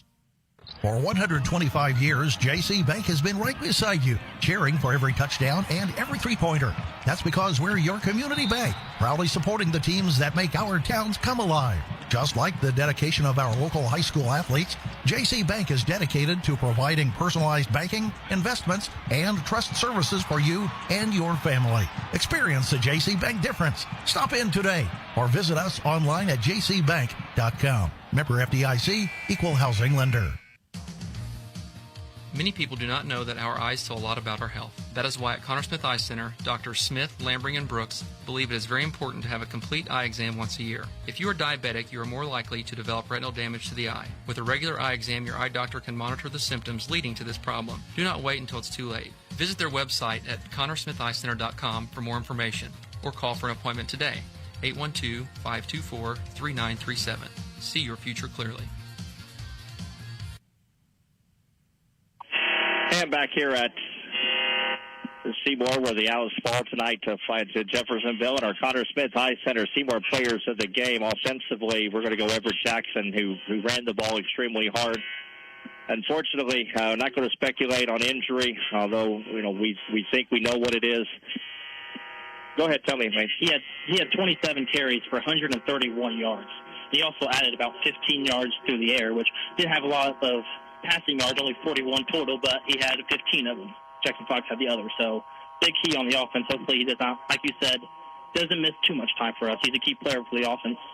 Yep, absolutely. And defensively, Ja'Kiah Young was around that football a lot in the second half, made some big plays, some big defensive plays. So we'll go Ja'Kiah Young and Everett Jackson as our players of the game. Well, Braden, as we look ahead, like Coach said, our schedule is one where you got a tough opponent week after week. There's no cupcakes. And tomorrow, next Friday, we're going to make a trip up to Columbus East. I would be shocked if they're not 0-2 because Columbus North is the better of the two teams. If Lance can look for a score here, if somebody knows what the score is of the Columbus North Columbus East game tonight, I would be shocked if they're not 0-2. But they've also played two really quality opponents, and they're going to be ready to go, and it's going to be a tough challenge. And if we're down a couple players, it's going to be – but, again, this shows the mental fortitude of a team is how well do you bounce back, and that's what they got to do heading into next Friday night against Columbus East. Absolutely. Like you said, it's always going to be the next man up. I mean, big enough squad here to find another guy. Like I said, Coach Pat said they think they're going to have their main running back next week, so that will be good. But, yeah, unfortunate for Everett Jackson. He had a well of a game. You hate to see any kid in high school go down like that, especially when you're probably having the game of your career, you know. Well, the North Bulldogs did beat East tonight 42-14. So Columbus East will be 0-2 next week, as I thought they would be. But that's not indicative of what type of team they have. They are a much improved team, and they will be a formidable opponent next Friday night when the Owls make that trip to Columbus East. That'll do it for us tonight. My thanks